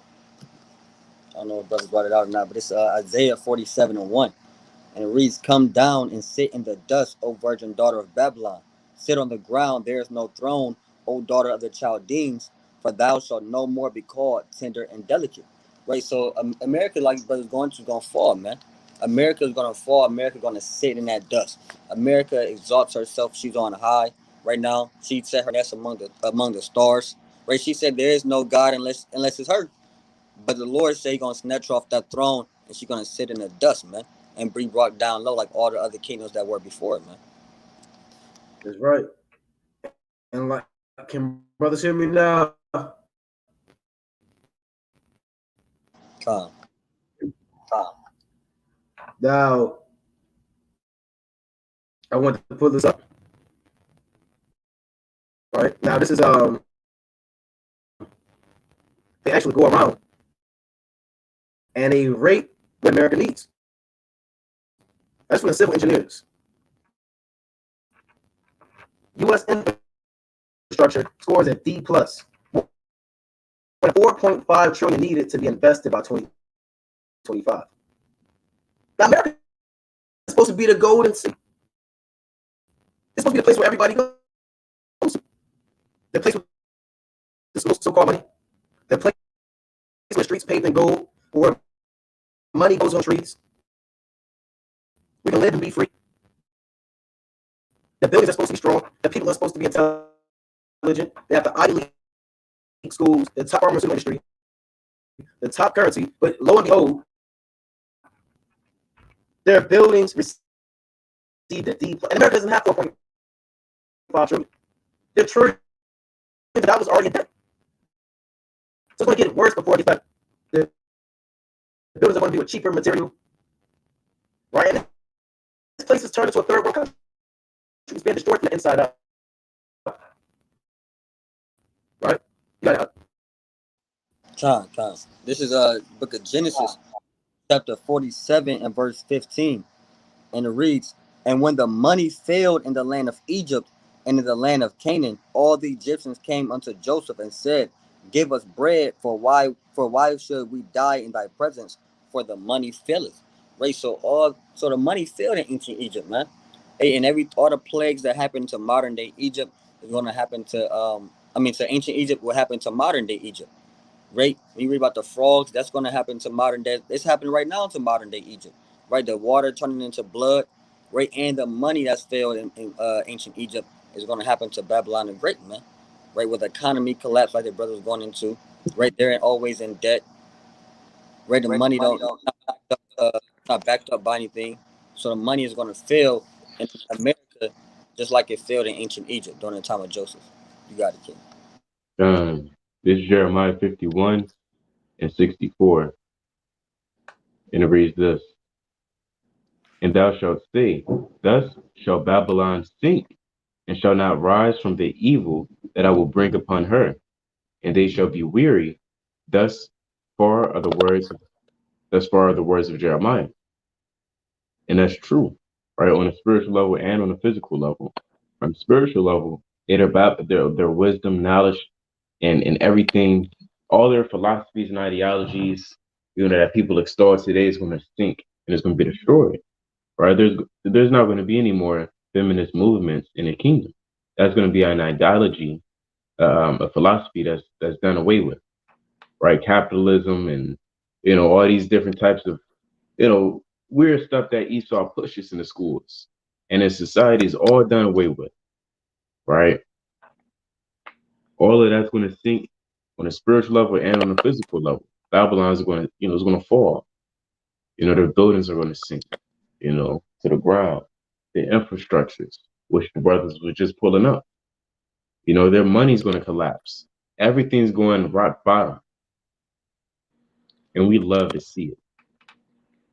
And it's lucky. I'm not going to pull it up. The next thing I want to go into, I'm not sure if brothers saw that man Lil Nas X. If I show it, they might pull that up. The channel. They might arrest me. They might say, "Look, leave that man alone." You might get a message from YouTube to say, "Leave that man alone." So you can look it up on your own. You can look up Lil Nas. You can look it up on a damn thing. I'm not going to pull it up. If I pull it up, then they going to damn. We got 2 strikes on the channel already. We hanging on by a thread. All right. The next strike is taking off July 9th. So we just try and make it, right? But hey, this guy, the Lord is about to destroy this place, man. You got this man, and they didn't have that growing up. When we used to watch that stuff, that BET stuff, man, in the world, hey, you kind of got into it, man. But now, hey, look, this younger generation, they gotta watch that stuff. Now, if you don't know what I'm talking, you can say, look, I don't know what you're talking about. I'm perplexed. Type it in. Look it up. Well, go ahead. It's like not every Jake want to see that. I want to mention, Jake, you might not want to see that. Right. Yeah, you might not want to see it. Now, if somebody on Instagram, they can't stop posting. They in the truth. Yeah. I think somebody said stop posting that. He keep putting it back up there. Yeah. Right. And they said, well, look, why are you doing that? He's just not stopping. Right. Now, that stuff that this man is doing, he's influencing the younger generation through witchcraft to grow up like that, man. So you have sodomy at an all-time high. This man damn kissing the man on stage, man. And you had, like I brought out earlier, had grown men with beards on, swole, saying, I'm proud of that man. I'm glad that he's brave. People are calling him brave. They're throwing all of these terminology, courageous. Hey, Diddy said, I said Diddy said that he tweeted and said that he's fearless and that he's proud of him. Diddy's. Well, we know Diddy. Yeah. Diddy, he's done. Diddy said he like him scrapping and scraping, whatever that means. But that's what he said. There's another guy who called him his king. He said, "That's my king." Nelly. Yeah, Nelly. Yeah, Nelly said that's his king. So the Most High's not dealing with this place, man. It's a filthy, wicked kingdom. That's his king. Then the Lord said in Revelation 11, right? So this and a lot of people they was clapping when he got on stage and he had that outfit on. You had people kind of clapping their hands, right? So all of this stuff shows you America has to be destroyed. See, people say, "Well, who is not who I'm talking about?" We gotta, you got this guy on stage. Oh, go ahead, Jeremiah. Yeah, I was gonna say Esau so much, like you said, we can't show it on here, but you can watch it on YouTube still. Right. So they're not gonna take that channel down that's posted on YouTube, but if we kind of get on them and post on here, we might get suspended. That's right. That's right. That's Now, this Revelation 11 and 8. And their dead bodies shall lie in the street of the great city, which spiritually is called Sodom and Egypt, where also our Lord was crucified. Now, this is the same dude, like you said, Baphomet, that was twerking or dancing on Satan. Yeah. This is the same dude who had blood in his shoes and sold them for $666, something like that. This guy's off, man. He's probably one of the most wicked men I've seen. And a lot of you Jakes, you still listening to his music. Yeah. It's not They about listening the to it art. right now. Yeah, it's not about the artist. It's about the art. You Jakes, you justify any damn thing, man. Right? So you're not going to make it, man. The Lord said this place is called Sodom and Egypt. You got it, King. This is Isaiah chapter 19, verse 14. And it reads, the Lord hath mingled a perverse spirit in the midst thereof, and they have caused Egypt to err in every work thereof, as a drunken man staggereth in his vomit. Right? So there's a perverse spirit in this land, man. It's a wicked, evil spirit that's out here in America, right? That's pushing all type of wickedness out here, sin, wickedness, abominations, right? All these things are being pushed here in Babylon the Great. Like I say, anything goes here in Babylon the Great, right? Being homeless, this man can dance on Satan, right? So it's real wicked. And on national TV, what is it? BT, Black International Television. This man can kiss other men, right? So this man, and like the brother said, all of America is in support of him, man. All American support. They clapping them on. They clapping them. I mean, applauding for him. And they want to see more because it's a perverse spirit, and we hate it. We hate it when we speak uprightly, man. This Psalms chapter 7 and 9. Oh, let the wickedness of the wicked come to an end, but establish the just. For the righteous God tried the hearts and the reins. And that's our mentality. Oh, let the wickedness of the wicked come to an end, man. Where the days are cut and they're going to take advantage of that guy. A lot of Jakes was kind of checking them out. So this man, he's going to be destroyed, man. And you Jakes is into that, and you following. You don't want to. A lot of Jakes, you don't want to say nothing bad about it, right? I know your stance. You say, well, let them do them, as long as it's not me. No, that's off, man. You got to make a stance. Say, hey, look, that's wicked. He's gonna get burnt with fire and brimstone. And guess what? If you don't repent, he's not going to make it. You can't straddle the fence and say, well, hey, it is what it is. All right. So you got a lot going on, man.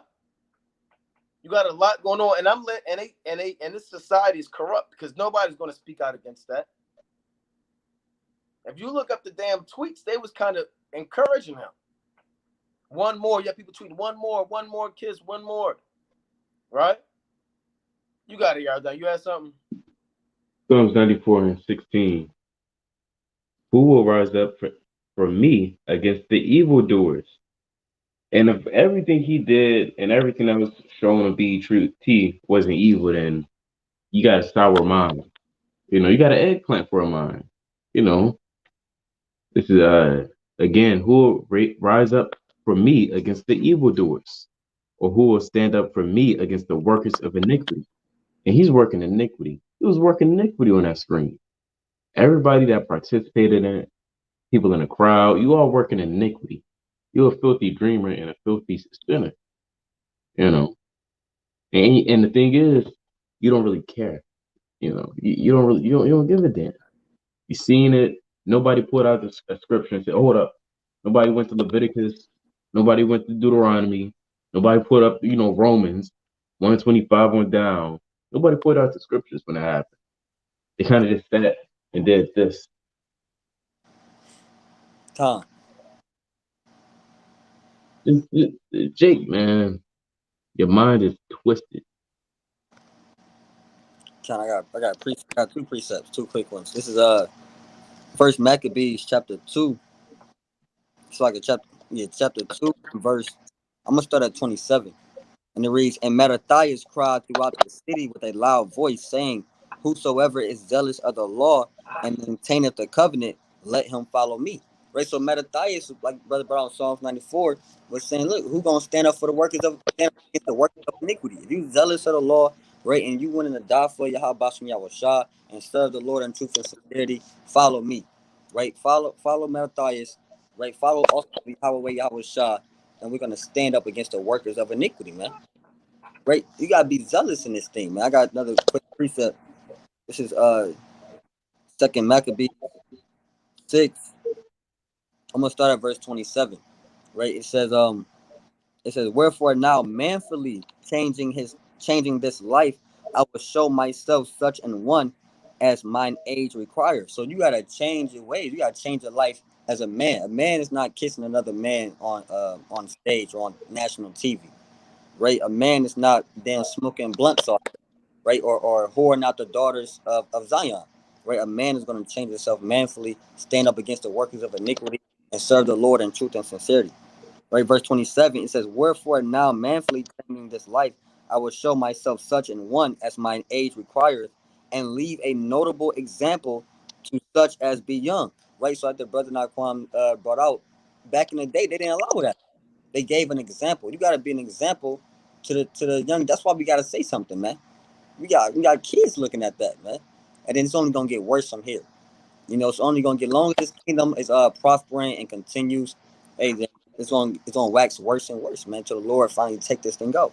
It says, and leave a notable example to such as be young, to die willingly and courageously for the honorable and holy laws. And when he had said these words, immediately he went to the torment. Right, so you gotta be able to die for the word of the Most High God, die for the lost, man.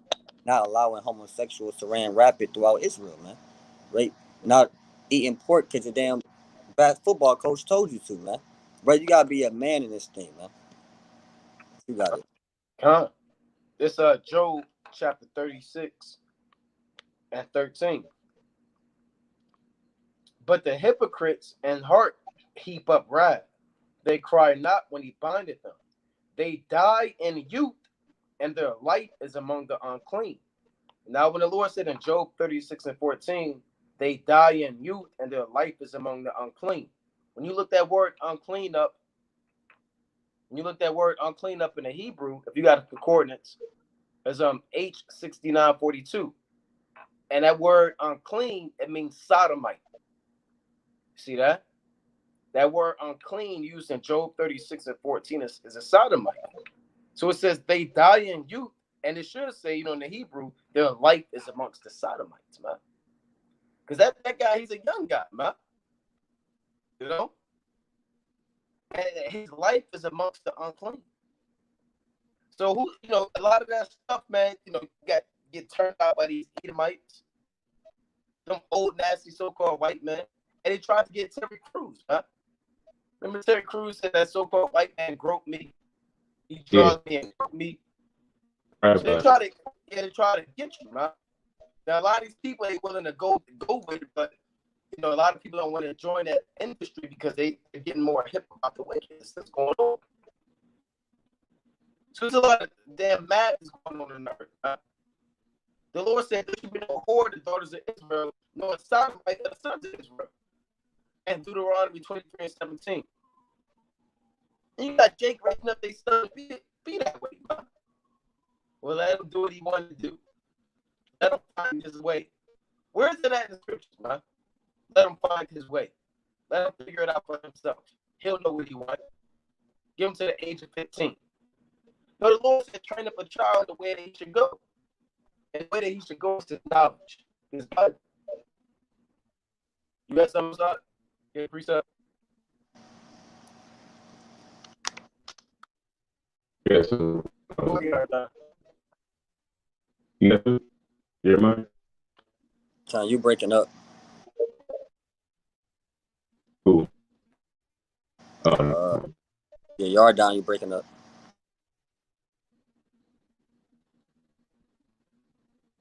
I'm breaking up. Con. I think y'all broke. Can you hear me? Yeah, I think. Yeah, you No, break. he's breaking up bad. You might have to leave and come back in. Con, I got a precept. I'll bring it up. Con, this is Luke chapter 17. I'm gonna read verse 28. Luke 17:28. It says, likewise also as it was in the days of Lot, they did eat, they drank, and they bought, they sold, they planted, they built it. But the same day that Lot went out of Sodom, it rained fire and brimstone from heaven and destroyed them all. Even thus shall it be in the day when the Son of Man is revealed. So hey, just like in the days of Lot, man, we living in those same days, those same times, man. Right? We got sodomites out here, we got prideful men, right? Wicked men out here on the earth, right? And they think that was a joke. Hey, and Lot warned those men. Let me get this real quick in Genesis 19 and verse 14, because Lot put out that warning and told them to come out of the city, man. Right? And they took that as a joke. They didn't want to take heed to that warning. They want to continue in those wicked cities. This is Genesis chapter 19 and verse 14.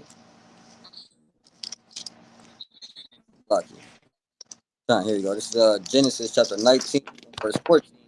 And it reads, and Lot went out and spake unto his sons-in-laws, which married his daughters, and said, up, get you out of this place, for the Lord will destroy this city. But he seemed as one that mocked unto his sons-in-laws. Right, so hey, Lot told him, hey, get up out the city, man. We tell people get up out the city. We tell them get out of Babylon the Great, mentally and spiritually. Come out of the ways of Babylon the Great, or it's going to, just like it did in Sodom and Gomorrah, it's going to rain fire and brimstone upon you.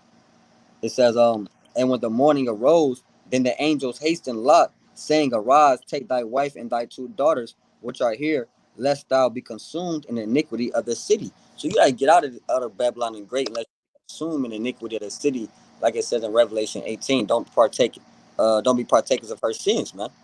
Right? Or you'll be partakers in her plagues. Right? Lot's sons-in-law, they didn't take heed, they want to continue around wicked men, right? And wicked women. Well, they got destroyed with them wicked men and wicked women. You got a kid. That's right. That's right. And again, you're gonna have to make a decision. Right? You gotta say either that's wicked or righteous. And you gotta make a decision, man. You can't leave it up to emotion. You can't just say you can do what you want to do. You're gonna have to make that decision. Is that a wicked act or a righteous act? Right? So you have that going on. It's a lot going on. You got missiles flying. You got hate speech propaganda being pushed. You got droughts in California and the West Coast. You got heat waves going on. You got I got this. I'm not able to show it how I want to the way StreamYard acting right now, but you got 23 countries that are abandoning the American dollar. Right. So America's done. Right. I got this. I'm not able to show it, but you can look it up on your own. 23 countries now abandoning the American dollar. All right. And like I said, you can go into this on your own. And they actually give you, see if I can pull this up. It says a new world monetary system is being set up right now, which will completely kill the US dollar, which is the world's reserve currency. 23 countries, which is 60% of the world's GDP, are setting up swap lines which bypass the dollar and SWIFT, which is the dollar-based worldwide financial transaction system. These countries include Russia, China, India, and even Germany, France, and the UK. Once the new system is in place, our dollar won't be needed in these countries, and a new reserve currency will come into being. All those dollars and foreign accounts will come home, which will annihilate our monetary system. Also, China just announced that it will stop purchasing our debt. This will force the Federal Reserve to print even more dollars than the 85 billion is currently building. World reserve currencies have always had a limited lifespan, and ours is up. See that? So, I wish I can show this on the screen. Bear with me 1 second. So, what is it saying? America's finished. Right? Can you hear me? Con. I want to see if I can get this pulled up. Bear with me 1 second. Right? So this society is finished, man. Everybody's abandoning Babylon the Great. So this should be able to be seen soon.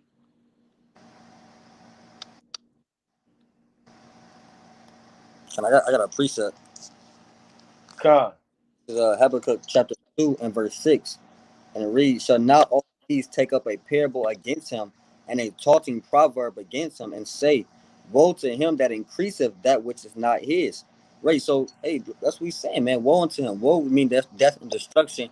Men of the Lord out there saying death and destruction to them that increase that's not his. America has increased, which was not his. It was not his land, right? It was not his riches, right? His money and his gold. These are all have been stolen and have free labor from slaves and starting from these different lands, and now he has increased, man. It says, woe to him that increaseth that which is not his, how long, and to him that ladeth himself with thick clay. Right? It say, woe to him that ladeth himself with thick clay. When you go into that word, Hebrew, thick clay, it means debt. So he using all types of different debt to try to prolong his days. He gonna be taken out. I'm gonna get this also in Job 24 and verse 24. He gonna be taken out like all others, man. Please, like the brother read, everybody had their day. Right? This is Job chapter 24 and verse 24, and it reads, "They are exalted for a little while, but are gone and brought low. They are taken out of the way as all others, and caught off at the top of the ears of corn." Right. So they exalted for a little while. America had this little while to be exalted. I believe also in Revelation 20 it says that it should be at least for a little season. I mean, it should be loose for a little season. Right. Like it says in Job, the joy of the hypocrite is but for a moment. Right. So for a little while, America it had a good run.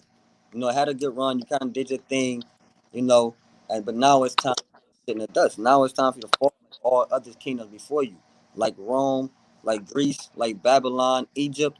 Hey, everything that goes up must come down, like they say in the world. What you got?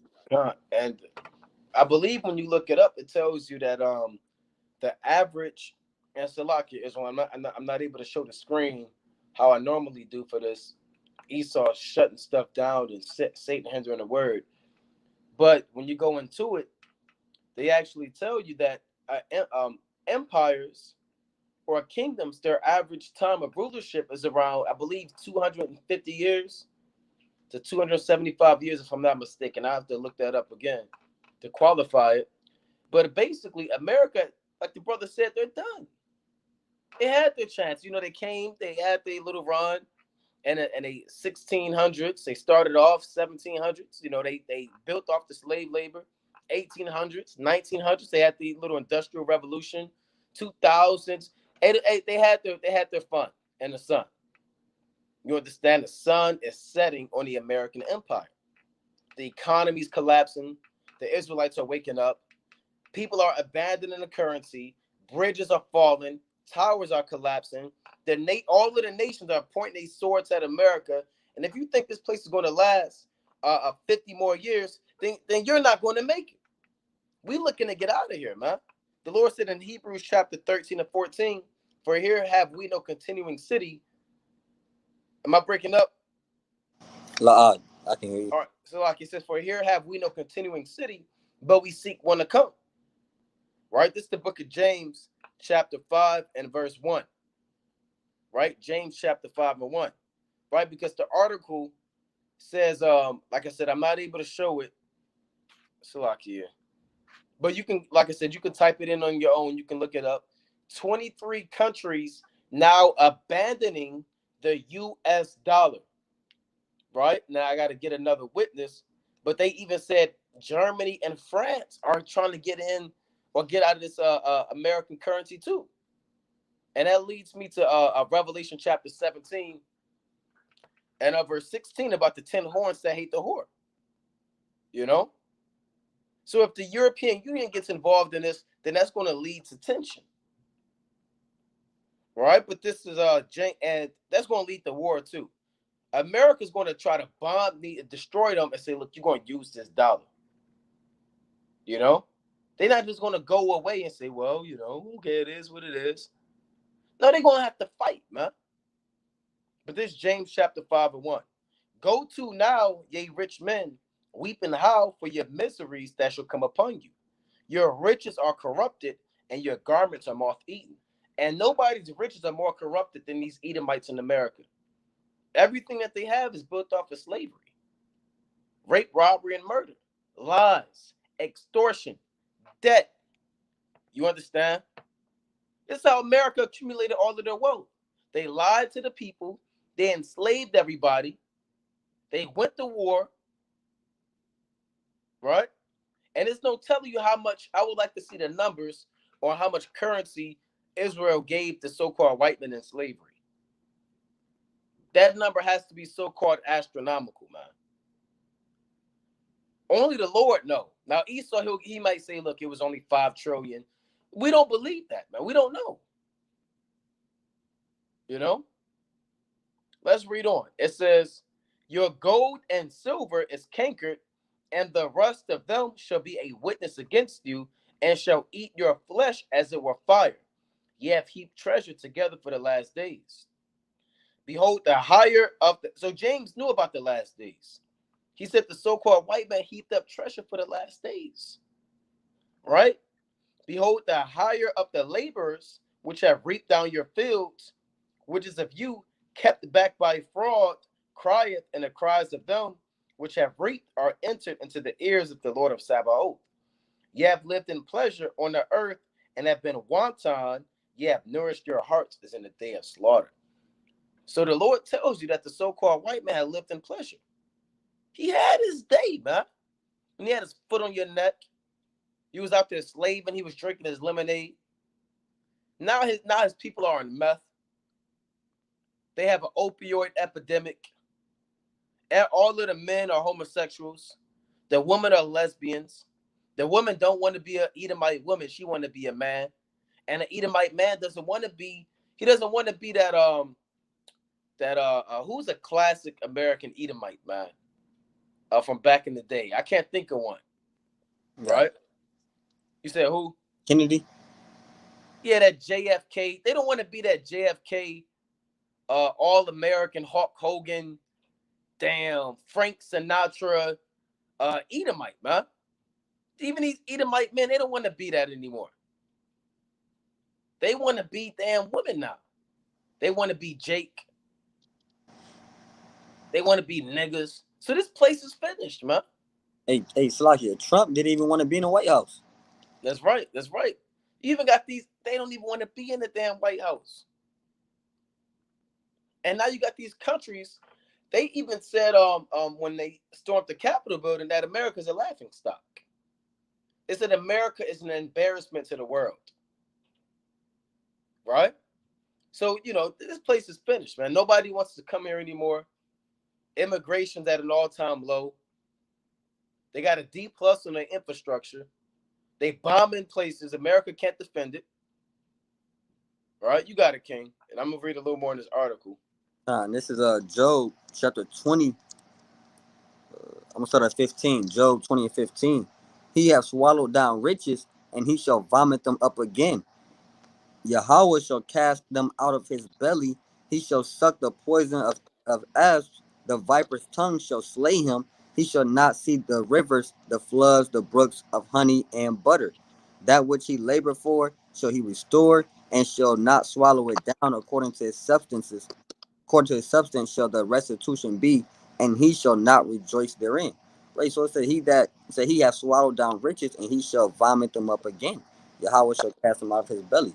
Right. So everything he stole, he gonna have to, get restoration for that, man.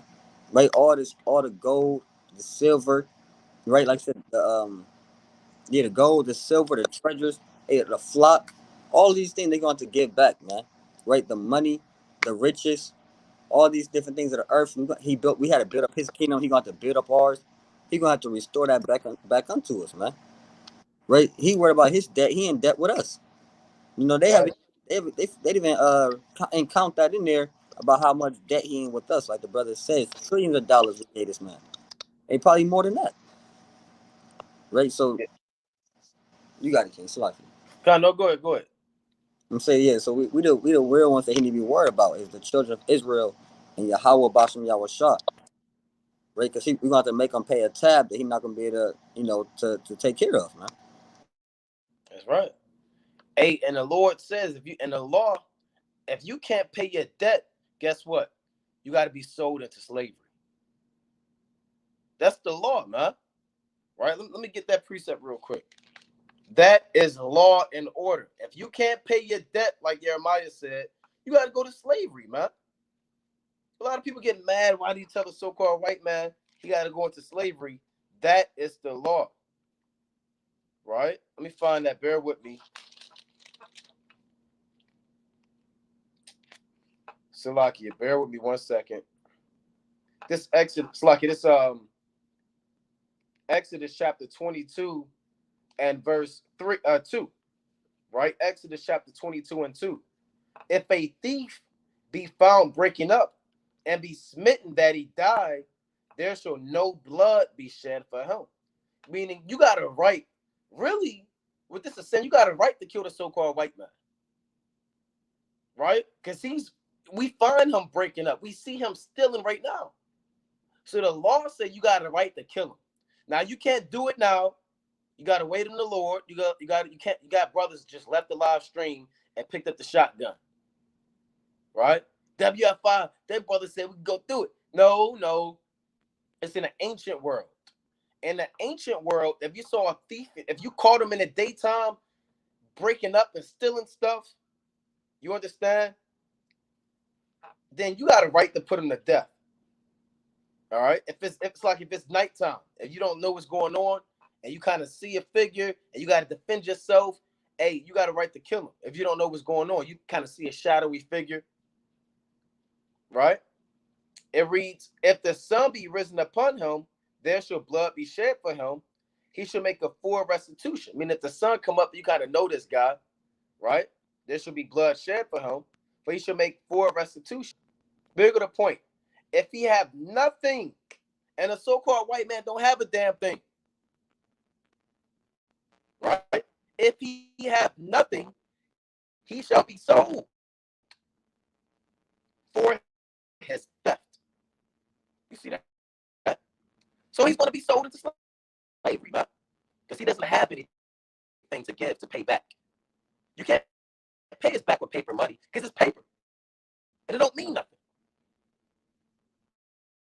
right? That gold that you have is ours. So we're justified to put you into slavery because we're actually fulfilling the law in Exodus chapter 22. You got it, King. You got a precept? I think you are done.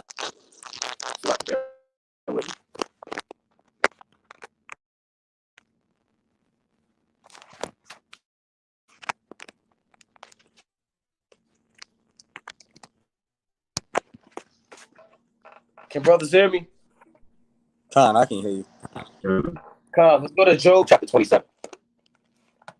Right? Let's go to Job. See, Satan been causing all these technical difficulties with the word, but brothers might have seen it for a glimpse. They might have saw it for a quick second, right? But this is the book of Job, chapter 27 and verse 16.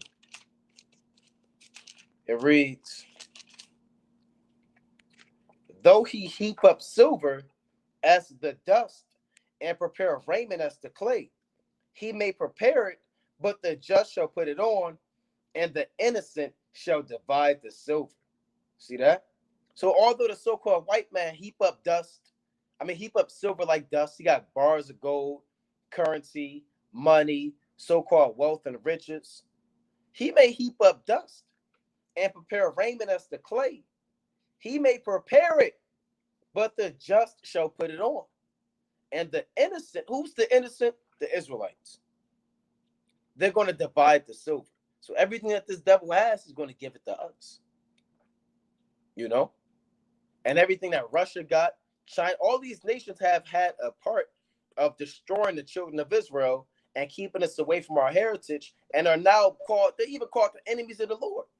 And Psalms chapter 83, the Lord said, behold thine enemies. And he didn't say Russia. He didn't say China wasn't listed. He didn't say Canada. He actually gave you the biblical nations.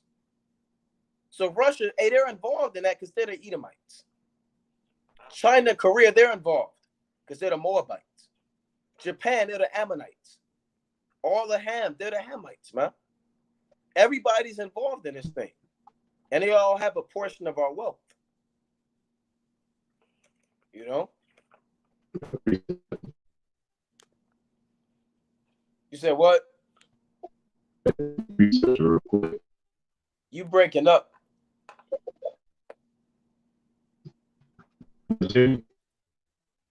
No, it's real bad. Back in. It's like you're in a washing machine. Con. Can you hear me up?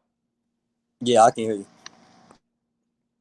So man, there's a lot more I want to get into, but I know we're gonna run out of time, and I'm not able to show it on the screen, so I'm gonna have to do a cold cut and go more into it.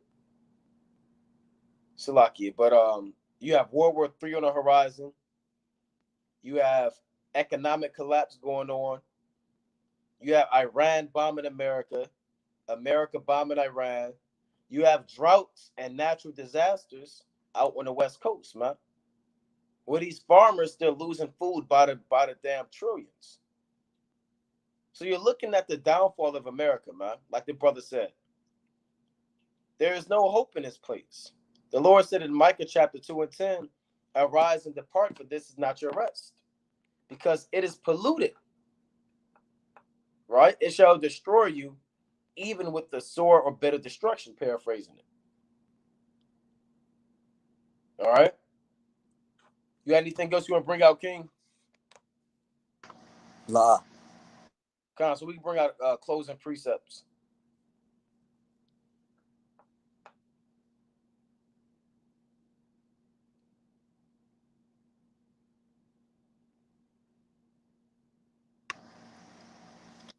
I got a precept. This Jeremiah chapter 50, Jeremiah 50 and verse 22. And it reads, a sound of battle is in the land, and of great destruction. How is the hammer of the whole earth cut asunder and broken? How is Babylon become a desolation among the nations? I have laid a snare for thee, and thou art also taken, O Babylon, and thou wast not aware. Thou art found and also caught, because thou hast striving against the Lord. Right, because thou hast striving against the Lord. So the point is that a sound of battle is in the land. Like brother said, World War III is on the rise, man. Like I said earlier, you got these spirits stirring up World War III right now as we speak, jumping on these different kings of the earth, causing them to have contention with each other, man. Causing them to have strife and to have hate for one another, man. Right, so that the great battle Armageddon happen, man. It says the sound of battles in the land of great destruction. How was the hammer of the whole earth cut asunder and broken? how is Babylon becoming desolation among the nations? Because this place is gonna be taken down, man. This mighty man, right? This mighty man who got all the wisdom and the knowledge, understanding, right? Who has the all the light, right? Who set his nest up among the stars, right? The great eagle. You know, this mighty man is gonna be taken down. Who been pressing the whole world, man. Like it said in Second Esdras, that verse, chapter 11, verse 36. He had oppressed the whole world, man. He has the power over the earth, and now this man is gonna be taken down See that? by Yahweh Shem Yahushua. That's right, man. And you can't save it. You can't save America, man. You can vote, right? You can join Black Lives Matter. You can get a picket sign. You can fall out the truth. You can strive against your maker, but you can't save this place, man. Right? And Rome, the way, and I might do a cold cut on that. I was going to that earlier. The same way that Rome fell is how America's falling. The exact same way. Over expansion, currency being devalued, like inflation. You understand happening here in America. It's the exact same way, man. This place is falling just like ancient Rome. The infrastructure falling apart. Bridges and things are collapsing. They were being destroyed by Goths and other Germanic tribes because they were going outside of their means. And America's been destroyed by these other tribes and these other nations, man. So if you want to know how America's going to fall, look up how ancient Rome fell, because America is a revised Roman Empire. You're living in the days of the 10 toes. Right? Let's go to the book of Revelation, chapter 22 and 12. Right? This is the book of Revelation, chapter 22 and 12. It reads, Revelation chapter 22 and 12. And behold, I come quickly, and my reward is with me, to give every man according as his work shall be. So the Lord is coming back like a thief in the night. Right? When you least expect it, mainly for you people, that's not on fire and diligent.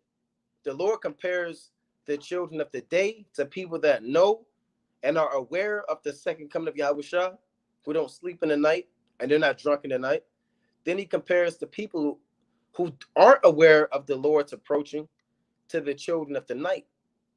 You don't want to be the children of the night in 1 Thessalonians chapter 5, 4 and down. You don't want to be the brother who's not paying attention to the current events, who's not watching, who's not circumspect, who's not praying, who's not fasting. You don't want to be that brother, because the Lord is going to render unto every man according to his works. And you're going to be caught out there. You're going to have to deal with it. And there's no woulda, shoulda, couldas when all hell break loose. Bro, I should have did that one last video. I should have read that one last chapter. I should have repented from that sin. Or I should have stopped smoking. Or if I would have, no, that door is going to be closed, and it is what it is.